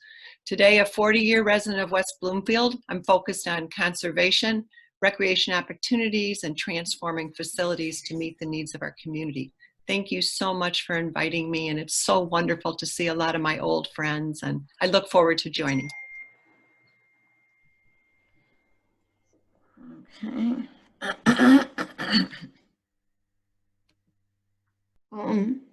Let's see, what else? We don't have, let's see if we've got anybody else ready. Nope, that's it. I'm running. May I go next? Oh, sorry. I'm running, Eileen. Yes. Who wants to go next? I can go if you don't mind because I have another meeting. That's This is, fine. Representative Brenda Carter. I'm running for House District 29, which includes the communities of Auburn Hills, Kego Harbor, Sylvan Lake, Orchard Lake Village, and of course Pontiac. Right now I do not have a primary, so I'm here to support anybody that's running. Thank you for giving me this time. Thank you. Okay, our next one is Shadia. We have Shadia. Hi, my name is Shadia Martini. I'm running for House seat District 35. I'm an immigrant, as you can tell from my accent. I grew up under a dictatorship where I couldn't say a word. I couldn't speak politics. I would end up dead. And here I am running for office. If elected, I'll be the first Syrian American woman in the House. So I'm very excited about the opportunity. My website is MeetingJune2020, and I'm trying to unseat an incumbent, so I have an uphill battle. Thank you. Oh, goodness. All right, anybody else in a rush here? Trying to see. I don't have any other hands raised right now. Just pick someone. There was a Danny Walsh who was trying to talk. Exactly. Oh, thank you. Sorry, I can't raise hand. All of a sudden it went away. So I kept trying to raise a hand, but I had a 9 o'clock meeting. I would really appreciate it. Okay, go ahead, Danny. All right. First of all, I'm so happy to know about this group. I've been a trustee for 4 years in Bloomfield Township. I knew nothing about this group, so I'm so happy to find you because it's been pretty lonely as a female in politics. So I will definitely be joining. And I am also running now as supervisor for Bloomfield Township. And I will be the first Democrat running. So it is a slight uphill battle, but it is a battle worth fighting. So that's me. Okay. Well, next after Danny Walsh is Daniel Walton. Hi, thank you for the re-election as director. I appreciate it. And I see Kelly down there. I work with her and support her in her candidacy. I am not running, my boss is, and I just want to let you know she is the first female prosecutor in Oakland County, has been breaking glass ceilings since the 70s, since she was a district circuit court of appeals judge. And I also want to point out that she's very concerned with the racial issues that are going on. About 6 months ago, before COVID, before we had this unfortunate incident of George Floyd, she brought in an implicit bias training, and you're one of the first counties in the nation to have this type of training. So I support her, and perhaps most importantly for this group, she's a former Wonder Woman. Thank you. Okay, let's see. Next I have Jerry Rentschler. There's Nancy Quarles chiming Okay. in. Hi, I won't introduce myself. Most of you know me. A tip for those of you doing Zoom, the dress I'm wearing that looks like it's dark blue is actually purple. I put it on especially, I bought it especially to wear to our March breakfast on the 13th, which we had to postpone, as I was going to be one of the speakers on the topic of the celebration of suffragists. So August 18th is the date, 100 years, wear your purple, white, gold, and go out in the streets and support women voting. All right. The next on my list is Jan Ronselli. Do you want to add anything, Jan? No, I'll pass, and good luck to all of you running for office. The very best. All right, thank you. Kirsten Nielsen Hartig is the next. Good morning. My name is Kirsten Nielsen Hartig. I'm a judge in the 50-4 District Court. We serve in Troy and Clawson. My benchmate is Judge Maureen McGinnis. And I want to use my time to welcome Jamie Powell Horowitz, who's running for Oak Park District Court. I don't know Jamie, but I've looked up her resume. I find her incredibly personable, very knowledgeable, and it's a pleasure to have her as a new member. I also want to introduce Kelly Collins, who probably doesn't need an introduction. I knew Kelly from when I was a baby prosecutor. She's worked for circuit judges, the Oakland County Prosecutor's Office, and we have 2 female candidates here who will do an amazing job. Thank you, ladies. All right, next we have Linda Early. Hi, thank you. This is my first exposure to the network, and I'm most pleased to be here and be a participant. This is my first time running for office. I'm running as a Democratic candidate for the Bloomfield Township Board of Trustees. And Danny Walsh, who spoke earlier and is running for supervisor in our community, once she's successful, we know that we won't have any women on our Board of Trustees. So myself and Val Murray, who is also in this session today, both have decided to throw our hats in the ring. And like Danny, we are among the first Democrats to be running in Bloomfield Township for office.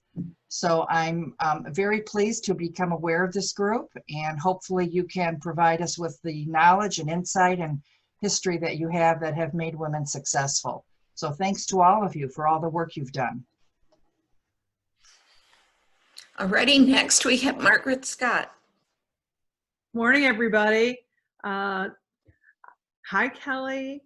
It's so exciting to see your faces after all this time. And I have to tell you, as a very young candidate, back in my early 30s, pushing a baby who was 2 in a stroller, even though I was not a successful candidate for office, I became a far more successful woman leader.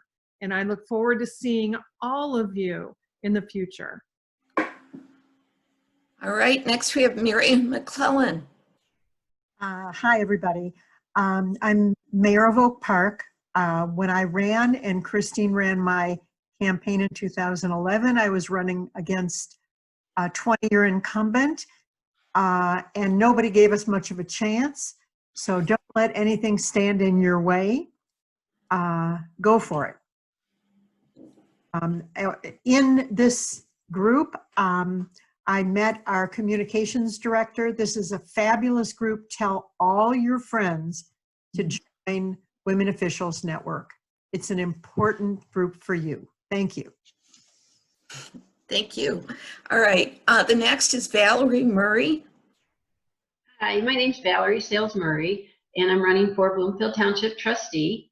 And I'm very excited to do this. When I first talked to Kelly, who's here, our clerk, she told me that there hasn't been a Democrat or anybody other than a Republican running in the township in over 40 years. So trying to do a little groundbreaking and get some new faces and some women, and I'm thrilled to run with Danny Walsh and Linda Ulrey. And if you want more information, I have a Facebook page, Valerie Sales Murray, for Bloomfield Township Trustee. Thank you. Thank you. And next we have Andy Schroeder.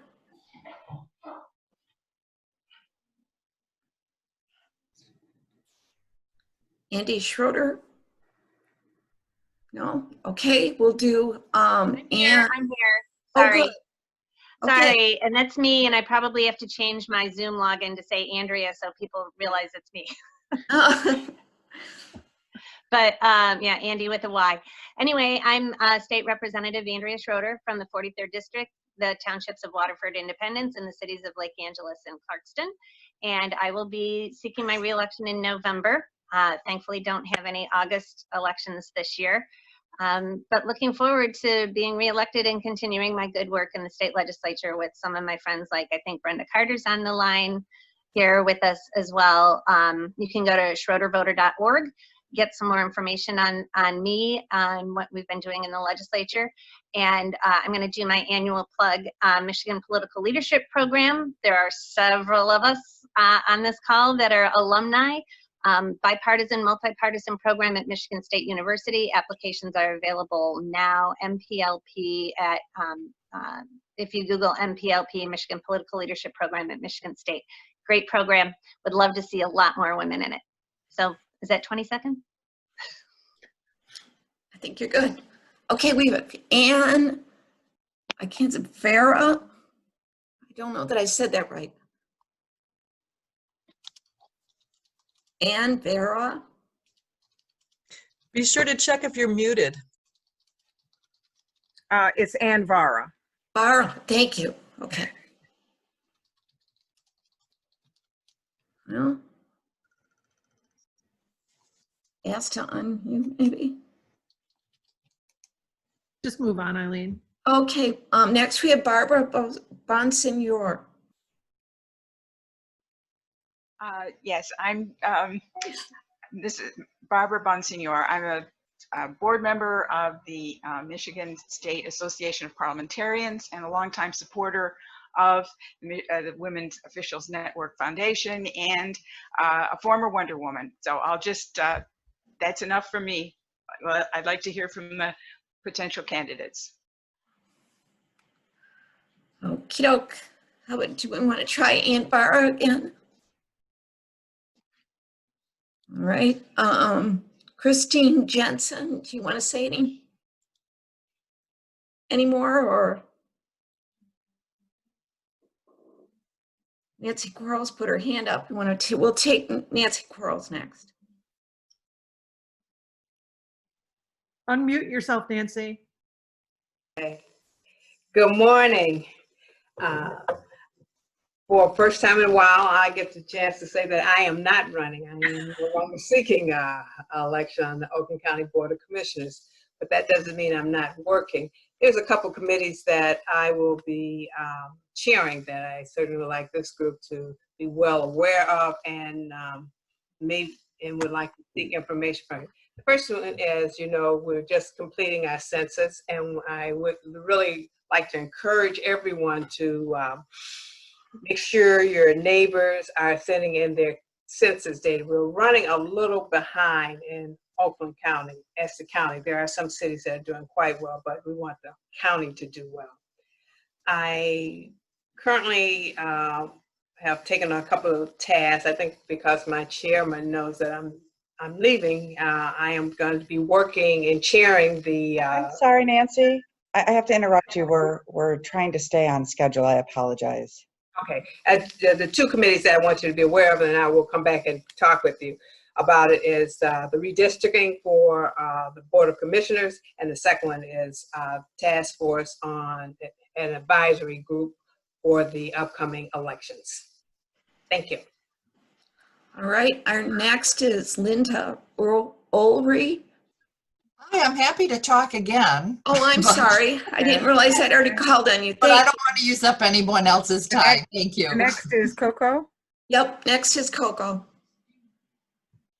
Good morning. Congrats to Jerry for being appointed to the county committee to see that elections are fairly held. Thank you, Jerry. And congratulations to Coco, who yesterday became a great-grandmother for the first time. Wow.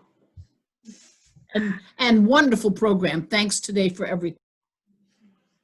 Okay, let's see. I'm kind of losing track. How about Cynthia Vanoy? Cynthia? Morning. Cynthia Benoit, I'm greeting you from South Carolina, where I've been in quarantine for 2.5, so I missed everybody, but coming back to Michigan next week. Please vote in the August election. The Bloomfield Hills School District has an important bond on the ballot, and please go to www.bloomfield.org for any additional information, or reach out to me if I can help it. Cynthia C. Van Oyen at bloomfield.org. Great.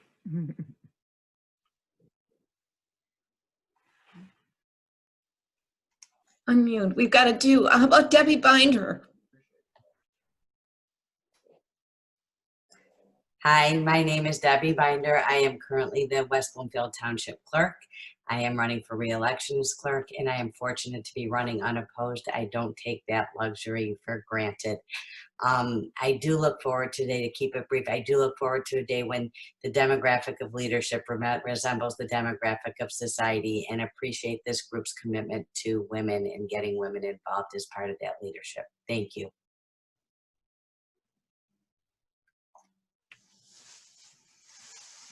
Jennifer Callahan. Good morning, everyone. Jennifer Callahan. I'm an Oakland County probate judge, elected in 2016. I'm so excited to see so many candidates here this morning. I always learn so much about the people that are part of this organization, and I joined Deb in inviting those that are not yet members, asking if you would join us. I can't imagine running right now, and can emphasize, I think at this time, how important this group is to learn as well as network as we move into the next election. So I look forward to seeing everyone at the next meetings. Thank you. Okay, wonderful. How about Kelly I can't even say it, Dillaha? Kelly Dillahay. There you go. Hi, I'm Kelly Dillahay. I was invited to my first meeting by Jerry Rentschler, and I joined this morning. So I am running for Oakland County Commissioner, District 12, which is all of Birmingham, all of Bloomfield Hills, and most of Bloomfield Township. It's my first time running. It's an open seat. I do have a primary, but I'm ready to go. My background is higher education. I did community relations for many universities in Oakland County. I'm a small business owner, and I'm really volunteering in the schools a lot. So I feel like I've got a great background to bring to my the residents of this area, and I'm excited to get started. Okay, thank you. How about Liz Bauer? Hi, Liz Bauer, former member of the Michigan State Board of Education, and I don't know if Judge Hardig is still on and Jamie Horowitz left, but I chair the advisory committee to the 45th District Mental Health Court, which is a marvelous opportunity for probationers in Oakland County who have mental illness, and also an offense to restore their lives and complete their probation outside of jail. Oh, goodness. I'm struggling with who I've called on and who I haven't. If you've not yet been called on, if you could raise a hand, that would be great. Janice Berry is next on my list, and Jamie Horowitz. Okay, let's do Janice Berry next. Good morning, everyone. I just wanted to say I joined this organization a few years ago. I was invited to speak by Nancy, and I am pleased to serve under her leadership. So encourage you all to join. It's a wonderful organization. Thank you. All right. Who did we want to do next, Deb? I'm sorry. Jamie Horowitz. All right, sounds good.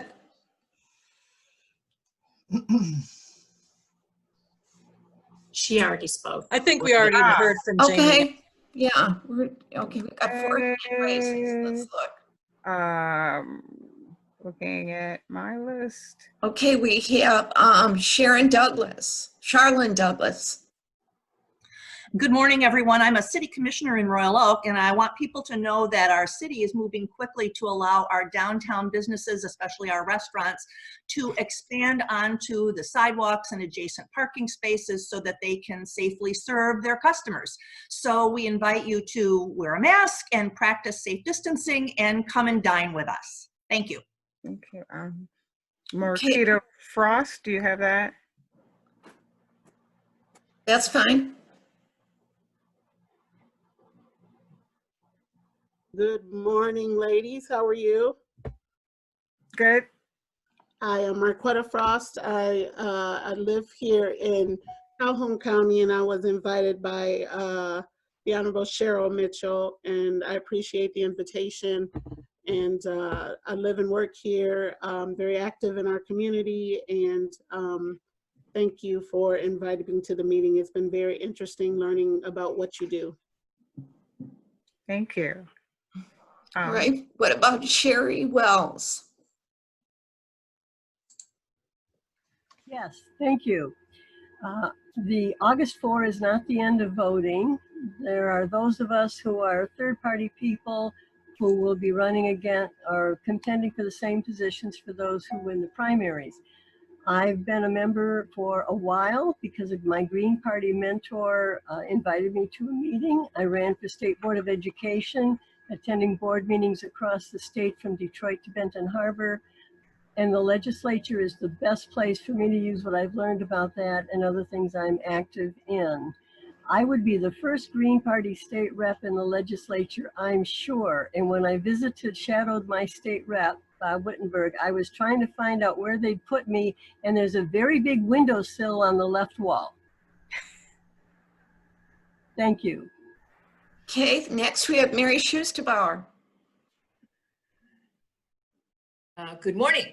I am Mary Schusterbauer, and I joined this group when I was an elected school board member, and it was very helpful to me. So even though I'm no longer an elected, I guess I'm emeritus at this point, but have enjoyed my continued involvement with the Women's Officials Network.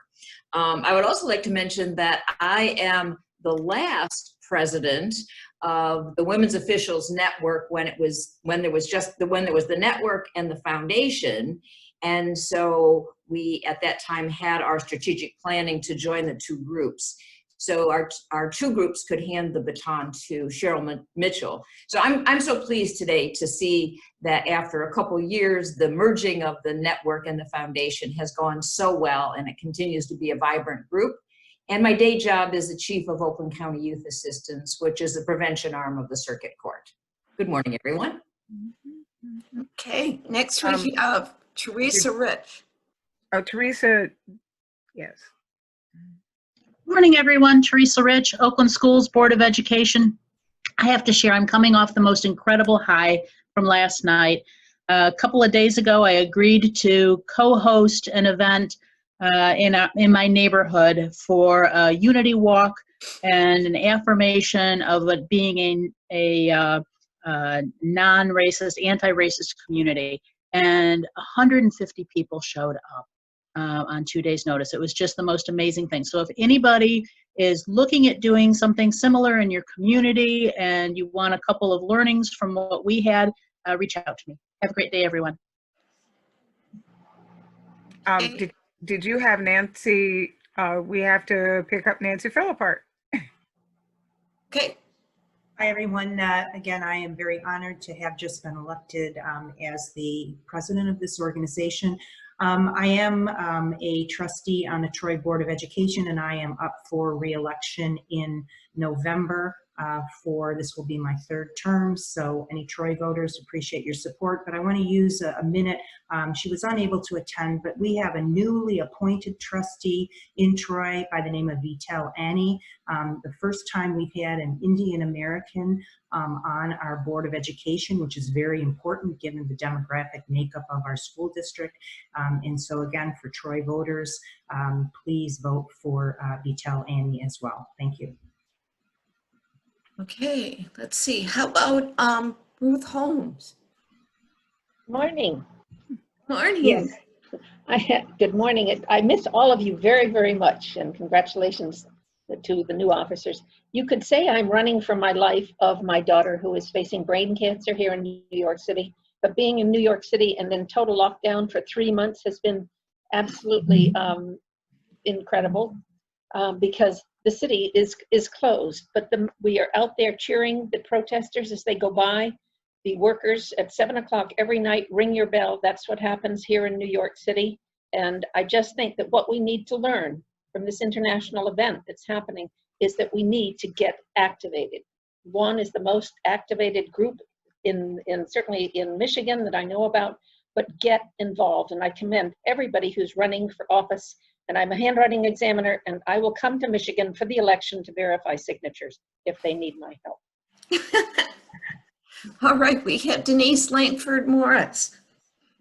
Good morning, everyone. Thank you. I want to congratulate Cheryl and her team, and of course Nancy, welcome, and your new team. Congratulations again to our Life Wonder Woman, Debbie Macon. I'm the Dean of the Oakland Circuit Bench, first woman dean, first African American elected countywide in Oakland County history, where Debbie Macon was my co-campaign manager. So I encourage everyone to run low and run high, run for every position that you can get in. And during these times, it's very challenging, but you can do it. Just stay positive, and my door is open if I can help any one of you. Take care and stay safe. Thank you. All right, who wants to go next? Let's see. We have Cheryl to pick up too. Sure. Hi, Cheryl Mitchell, the outgoing president of this wonderful organization, and it's been so wonderful just seeing everyone sharing their awesomeness virtually. So I look forward to the coming year and years, and it's going to be an interesting year as time goes on. So best wishes to you all, and thank you everyone for participating. Great. And you, Eileen? I'll unmute. All right, this is Eileen Polker, and I'm the treasurer of the foundation, and I've also been a Wonder Woman, which was a lot of fun.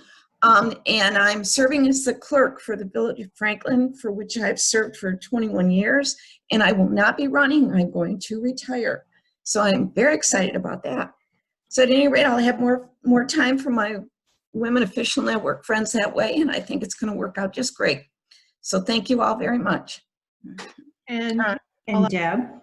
Okay. Hello, Deb Macon, and it's always a privilege to be here with all of you who I adore and love. And by the way, please take Judge Langford Morris up on her offer. Had it not been your belief in me, I would not have been able to put my foot in the door of serving as a Wonder Woman way when I was much, much younger. I will use this time to say, please remember a date that many of us do not know. Next Friday is Juneteenth. Juneteenth is the day that slaves in Texas learned about the Emancipation Proclamation 2 years after everyone else. Organizations around the area are going to be figuring out ways to celebrate Juneteenth. Now, please join the Women Officials Network Foundation. There is already an email in Monique's queue to send to you an invitation to a special 90-minute training by the Facebook female techies to teach us how to leverage social media. This is being brought to us by the Yale Campaign School. That email is ready. When you get it, sign up for it. It is free, and they will send you a copy of the video. I've already sent members of the board the first video, how to dress and how to look great for Zoom. Again, it's always a pleasure to be here with you, and send in your census form like Nancy Quarles said. Thank you. Monique, please introduce yourself. Hello, everyone. I am Monique McGee, and I'm the part-time administrator of this wonderful organization. Thoroughly and lifted by all of you every time I interact or do anything with the Women Officials Network Foundation. And I also wanted to say that I will be one of the people taking that course on how to better operate with the Zoom and online meetings, so that our next one will go more smoothly. I promise you that. Thank you for your patience. And great summer to everyone. We're all going to try to help you, all of the candidates, as best we can. Thank you. Is there anyone who has not given their 20-second elevator pitch? Melissa Bossarde. Hi there, Melissa Bossarde. I appreciate being here today, and actually I renewed my membership yesterday. So I am a candidate for Bloomfield Township Clerk, and as Jan Roncelli mentioned, she is retiring, so I am really looking forward to taking on and continuing with that excellent tradition that she has created in Bloomfield Township. And if you would like to learn more about me, it's www.melissa,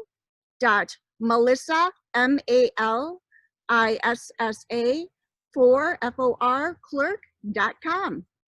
Thank you so much. And this is my buddy Scout. This is allowed.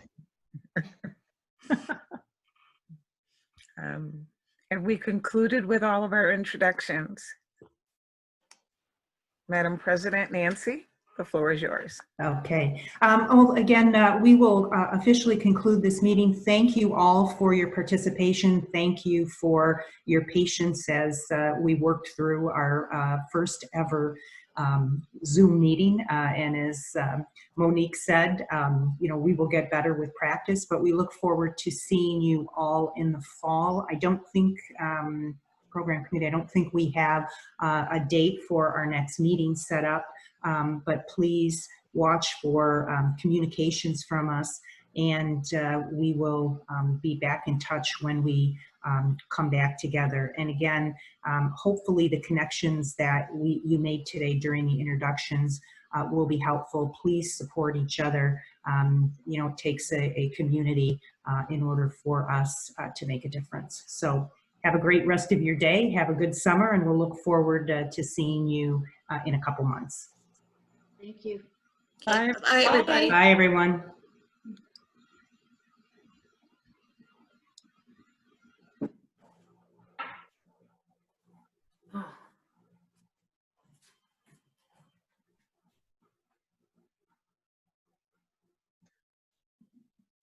Monique, would you be willing to post what Deb Mason was talking about that training? Absolutely. That is an email that will go out to all members. That would be great. I think one thing that we have learned is how many people didn't know about WON. I mean, there were about 5 or 10 people who said they'd never even heard of us. Those are the people running for office. We got their names from the primary ballot. Oh, good. So anyway, this is how you grow. It's so good to see you, Ruth. Yeah. Thank you. It's so hard being away, but this is the only place I can be now with my granddaughter and my son and my family daughter-in-law. But 25,000 people have died in this city. I mean, this is shocking, and you just want to cheer on all of the marchers. And it's just a very, very timely time to be here. But I miss you all very, very much. But you're carrying on beautifully, and Nancy takes on something else. Just love it. Just love it. Well, it's so good to see you, Ruth. Great program, and I will come back for the election if I can verify those signatures. It's criminal what's going on. Okay. Question for Nancy. Yeah, Jerry.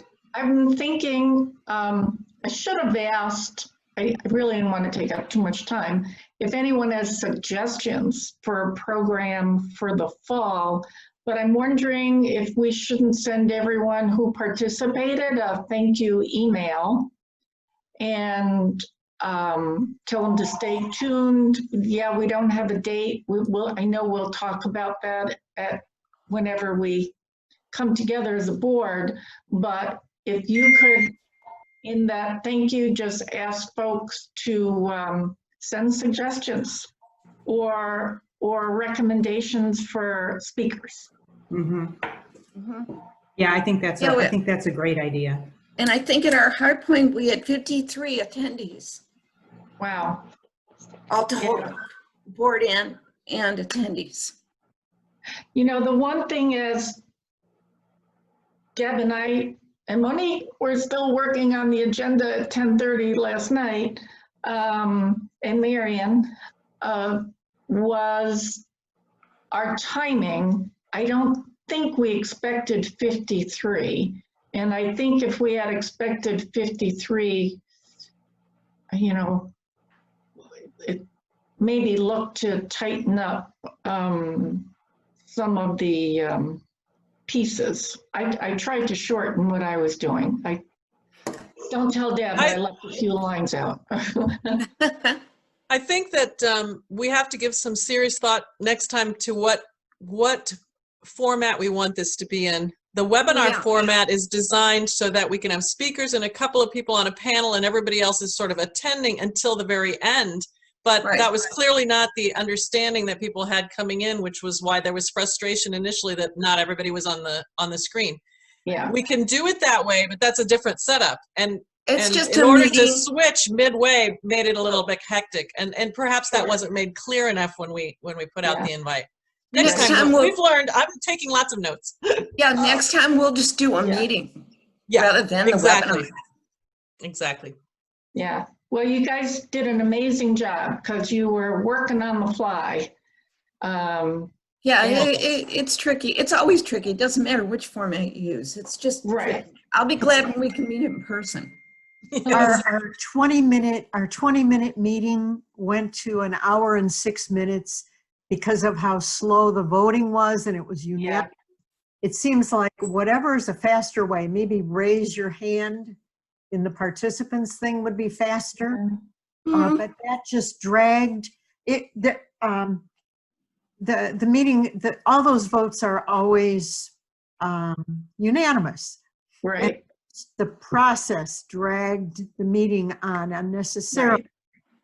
It wasn't like it was a contentious issue that, 47 to 53 or something. Yeah, which is the reason why for a number of years, the annual meeting, we didn't really have a speaker.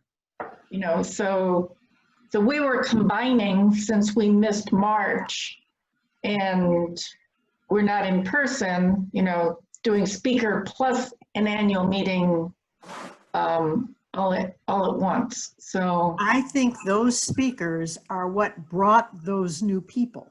Oh, yeah. Exactly. Not do without the speaker, but you can do without the long voting process. Yeah. Well, next time we won't be voting. Yeah, I mean, the good thing is you got a year before you do that. Well, no, I mean at the next annual meeting. Yeah, right. But I would bet you that we're going to be on Zoom next year. Oh, goodness, I hope not. Let's hope. I'm going to be optimistic and say no. I'm being optimistic as well. Yeah, but we do need a Zoom meeting for May I ask a question? September. Yes, Ruth? Yes, I want to know, Madam President, that was a large amount of money in the treasurer. That is very exciting. But can you tell me, are you going to meet in the summer? And is that money going to be sent out to one of the causes that really needs help in Pontiac or wherever with what is going on politically, or does that just sit there? We have several organizations that we support, and we've sent people to different events throughout the year. Last year, we don't have anything planned at the moment, but we always support the Girl Scouts. And I forget the name of some of them, but there are organizations that we support most years and send people to attend their meetings and represent our organization to them. Yes. We also won't be having a Wonder Woman this year, which is the big, so we have to, actually be planful with that money, over the next couple of years, because we're not going to have, an event that brings in a lot of, the bulk of the money. And we were planning to spend it on March Gladness, which got canceled. And one of the conversations, I forget how many of us were on last night, I know it was Deb and myself, saying we were discussing training, that in her mind, we haven't taken that on. And I know a lot of us who have been members for a very long time keep hoping we'll get there. So I know what Marion and I tried to do with program this year was those speakers who were presenters, in a way, were doing mini trainings. But I think if we've got the increase of women being elected, and I think I'm going to be optimistic and say that continues this year, I think those are the women who will need support. So we need to think, in the old days, we trained women who were running. And one of the things Deb and I have had conversation about is doing a training that takes it to the next step. Okay, you won, now what? How to hone being an elected person, how to be the best you can be type of program. So that's a good one. Hopefully we'll get there. You have to be thrilled at how many people are running. I mean, look at how many Yes. people are running. I think you need to pat yourselves on the back because that was a huge number of people. Yeah. It's And phenomenal. how often have we seen women challenging women in a primary? I'm like, oh my gosh. Really? Yeah. That's incredible. Yeah, nice. And I'm so glad I'm not running. Yeah. Done a good job. Yeah, Great can't job. imagine. All right, you guys. Well, congratulations to the new board and well done. Okay. Yeah, and I'll keep you posted on my new appointment at the Oakland County Task Force or whatever. My title keeps changing. It says I'm representing the League of Women Voters, but I certainly keep all of you in the loop. Other than clerks and the ACLU, I think I'm the only other organization at the table. And Nancy Quarles is the chair of the task force. Interesting.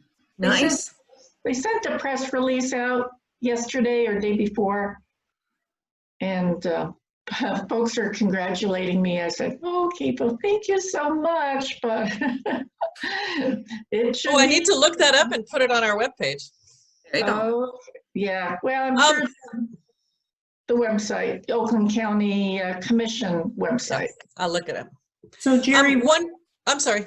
I was just going to say one thing that would be helpful to me when I talk to Deb, but I think you are the possessor of this, is can you send me the work that was done on the strategic plan? Because I was out of town, as I think Deb was, when the strategic planning meeting had. So I want to get myself up to speed with that. And then I guess my thought is to reach out, and I'll work through Monique, but I think we're going to need to plan a board meeting to sort of get the plan, a schedule laid out for next year. Right. And my guess would be, if I'm looking at it consistent with other organizations that I belong to, is that we should plan on being fully virtual for the rest of the year. Yeah, I agree. It's easier to plan it that way. And then, if something hiccups, then, and it doesn't look like we'll have to do that in December, then we can make a quick adjustment at that point. But And the other conversation Deb and I had was somehow, some way, we need to, I don't think in the 25 years we've been in existence, we've ever had consistency of when these breakfasts take place. I mean, sometimes it's October, sometimes it's September, and on and on. And the other thing, she and I talked about something to mull around, is instead of exec board meetings, do them when needed, but should we do a monthly board meeting? Or is that? You know what, I was talking to her about that. I am not a fan of executive committees on boards. I've seen that work contrary. And if a board member isn't, if we do a monthly board meeting and a board member isn't available, that's fine. We continue with the work, but at least they're, they have the option to be present. Which is how we started, we were a monthly board, and then if there was a crisis, you did a call in and you did a exec board, put your heads together. Yeah. Well, and I'm not being critical because you guys were, the group that sort of kept everything moving. We're trying. No, you're doing more than trying. You're doing a good job. I don't have to look to see who's calling me. Yeah. He's already texted me, just so you know. Are all the restaurants closed there? So you couldn't have a dine around if people wanted to get together? You know what I'm talking about, Nancy? They're just starting to, they're not open yet in our part of the state, the northern part of the state. They opened last week. I think we're supposed to open sometime next week. This week, restaurants, this week. Is it this week? Yeah, next week is hair salons and nail salons. Oh, see, good. my paint job. But again, my sense is, so one of the things, Kirsten Hardig offered to host something, and I'm happy to follow up with her to see if we want to do some sort of outdoor social event this summer. You know, again, I'm not sure that she's ready to handle 50 people, but you know, I'll reach out to her to see what her interest is. I'm thinking maybe we test it with the board. The board, that's what I was wondering. I'm thinking, okay, so do you go potty at their house? Do you not go potty? You know, I don't know, but yeah, I'm not comfortable jumping in just yet with, you know, 50 people in one outdoor setting. No. And I guess, Ruth, to your point, you know, I have a lot of colleagues, even though the restaurants are opening, that just don't feel comfortable. And if you happen to, you know, and you certainly, you know, well know this, if you happen to have a family member that is, you know, at risk, you know, in my case, I'm not going to do it because, you know, I have 90-year-old parents that I'm, you know, taking care of, and it's just not worth the risk. So they say if you have another condition or have a family member like that, even if things are open up, you should remain in lockdown. Right. And my daughter-in-law is expecting a baby July 9th, and baby is not protected, has no immune system, and that's one, you know, thing. My husband is a kidney transplant patient. So I stopped doing weddings, my favorite thing. City. Right. It's like, and this is going to continue. A very pessimistic epidemiologist wrote yesterday that he thinks this will continue another year or two until 60 to 70% of us have gotten COVID. And I want this group to be in the 40% that doesn't get it. Well, they're speaking of vaccinations and whatnot that they're going to have developed, and I think once that's the key to. As well, the virus could shift and be. They're saying that could be early winter, maybe. Vaccination. You know, I was just on a thing yesterday from, you know, they had it was actually a medical doctor from Harvard, an epidemiologist. And, you know, the good news is the virus, he was going through the chemistry of the virus, and he said that this virus is actually, you know, its protein structure is such that they don't expect to see big shifts. And when they do get a vaccination, and he feels that they're making good progress on it, that, you know, they feel it will be effective. And he was projecting that with the way things are going, and of course, you know, you still have to do your clinical trials, that could be, you know, as you mentioned, you know, by next winter. The problem is not so much once you have the vaccine, is now how do you distribute the vaccine? So it's the operationalization.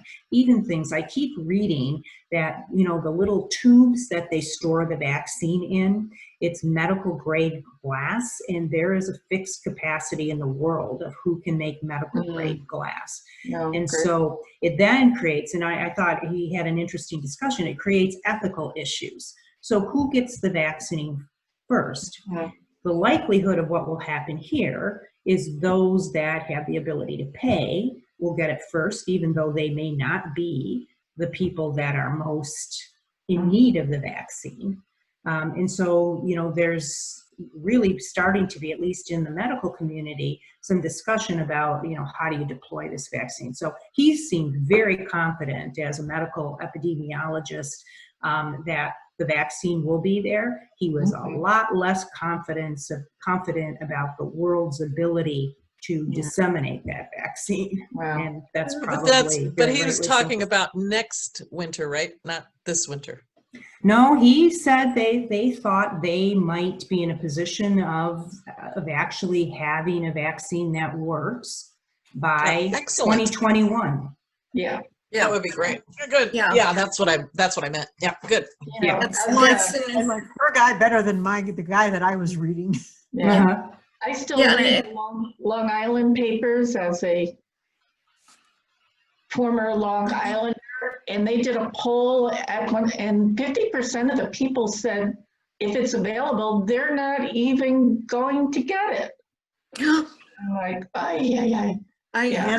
Anti-vaxxers. Yeah. Yep. Well, it's interesting. I have a colleague in Germany that I do some work with, and I was talking to her the other day. And, you know, Germany is actually in pretty good shape. They self-quarantined early, they tested early, so they, you know, are reopened, but with social distancing.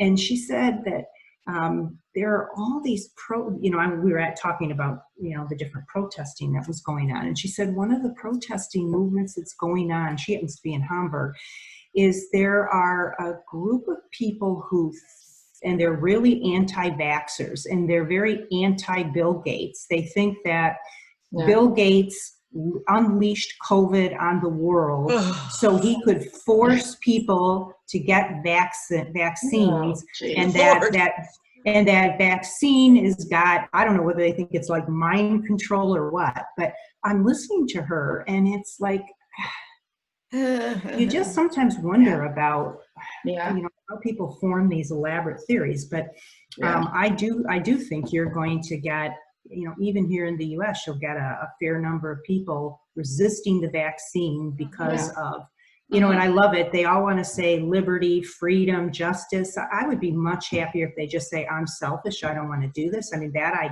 get, but cloaking it in all these values seems quite hypocritical to me. You know, the best way to deal with this, and I'm sure you've all had family members die. I've lost 2 family members, and is to get it. I just found out as he left, my neighbor, who was a Emmy award-winning person with ABC, a war correspondent, and he kept saying, I need more Tylenol, I need more Tylenol. And he tested before he went to Canada, where his family is, and having the antibodies is the best thing. To get it and survive it is the safest way, because then you've got the antibodies. Right. But they said that over 20 people here in the building had it. But I have 2 beautiful guest rooms if anybody wants to visit New York now. Ruth, Kelsey's still not back in New York. She, you know, every month she's paying her $3,000 a month rent, a check for her little shoebox apartment. And it's like, no, I really ought to leave, but she happens to be in St. Louis now, but no, she doesn't want to go back. She doesn't want to work from home because she'd be working in a, you know, 500 square foot little shoebox, and she'd really be going crazy. Yeah. You give her my love, please. That's great. I will do that. I can't wait to get my haircut. It costs $400 for a haircut in New York. Oh my goodness. Yes, and highlights. Yes, highlights and that $400. Wow. That's almost worth coming home for. I thought it's cheaper than an airline ticket. I was going to say it is now. I watched a how to give men's haircut, you know, with lines and stuff and trimmed Keith's hair because I don't want going to a barber.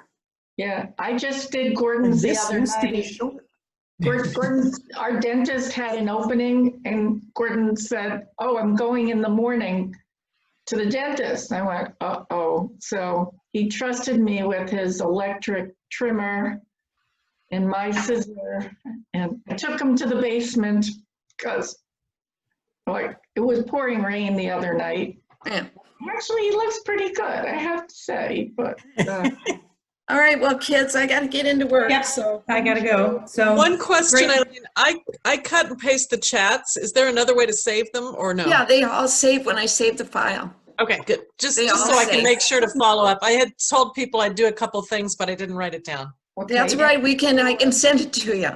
Okay, thank you. Okay, Please super. Thank you. Thanks, everyone. Bye, everyone. Bye, Nancy. Good weekend. Say hello to Kelsey. I will do that. Bye now. Marion. Bye-bye. Marion. I will thank Jan Roncelli, and Marion will likely thank Christy. Please, yeah. Yeah, and I took notes. Yeah. Okay, good. No, thank you. You guys were great. You really did. Yeah.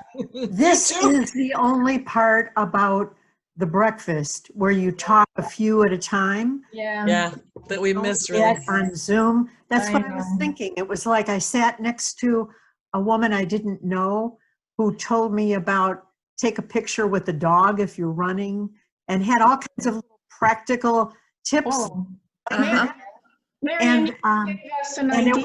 it was like in 2011. Maybe we could do mini chats. Mini chats. Yeah, Yeah. just, yeah. Women Right, Social like Network. groups of 4 or something. Yeah, we could limit them. This kind of little informal. Well, you can do them with like Google accounts. There's other accounts you can do for free, like where our family does a Google Meet. We do it every Right. Sunday now. My knitting group does that every Tuesday.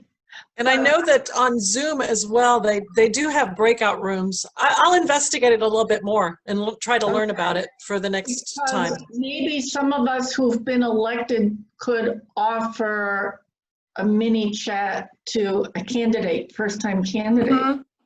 Okay, gave me an idea. Good ideas. All right, good. All right, guys. See y'all soon. Bye all. Bye-bye.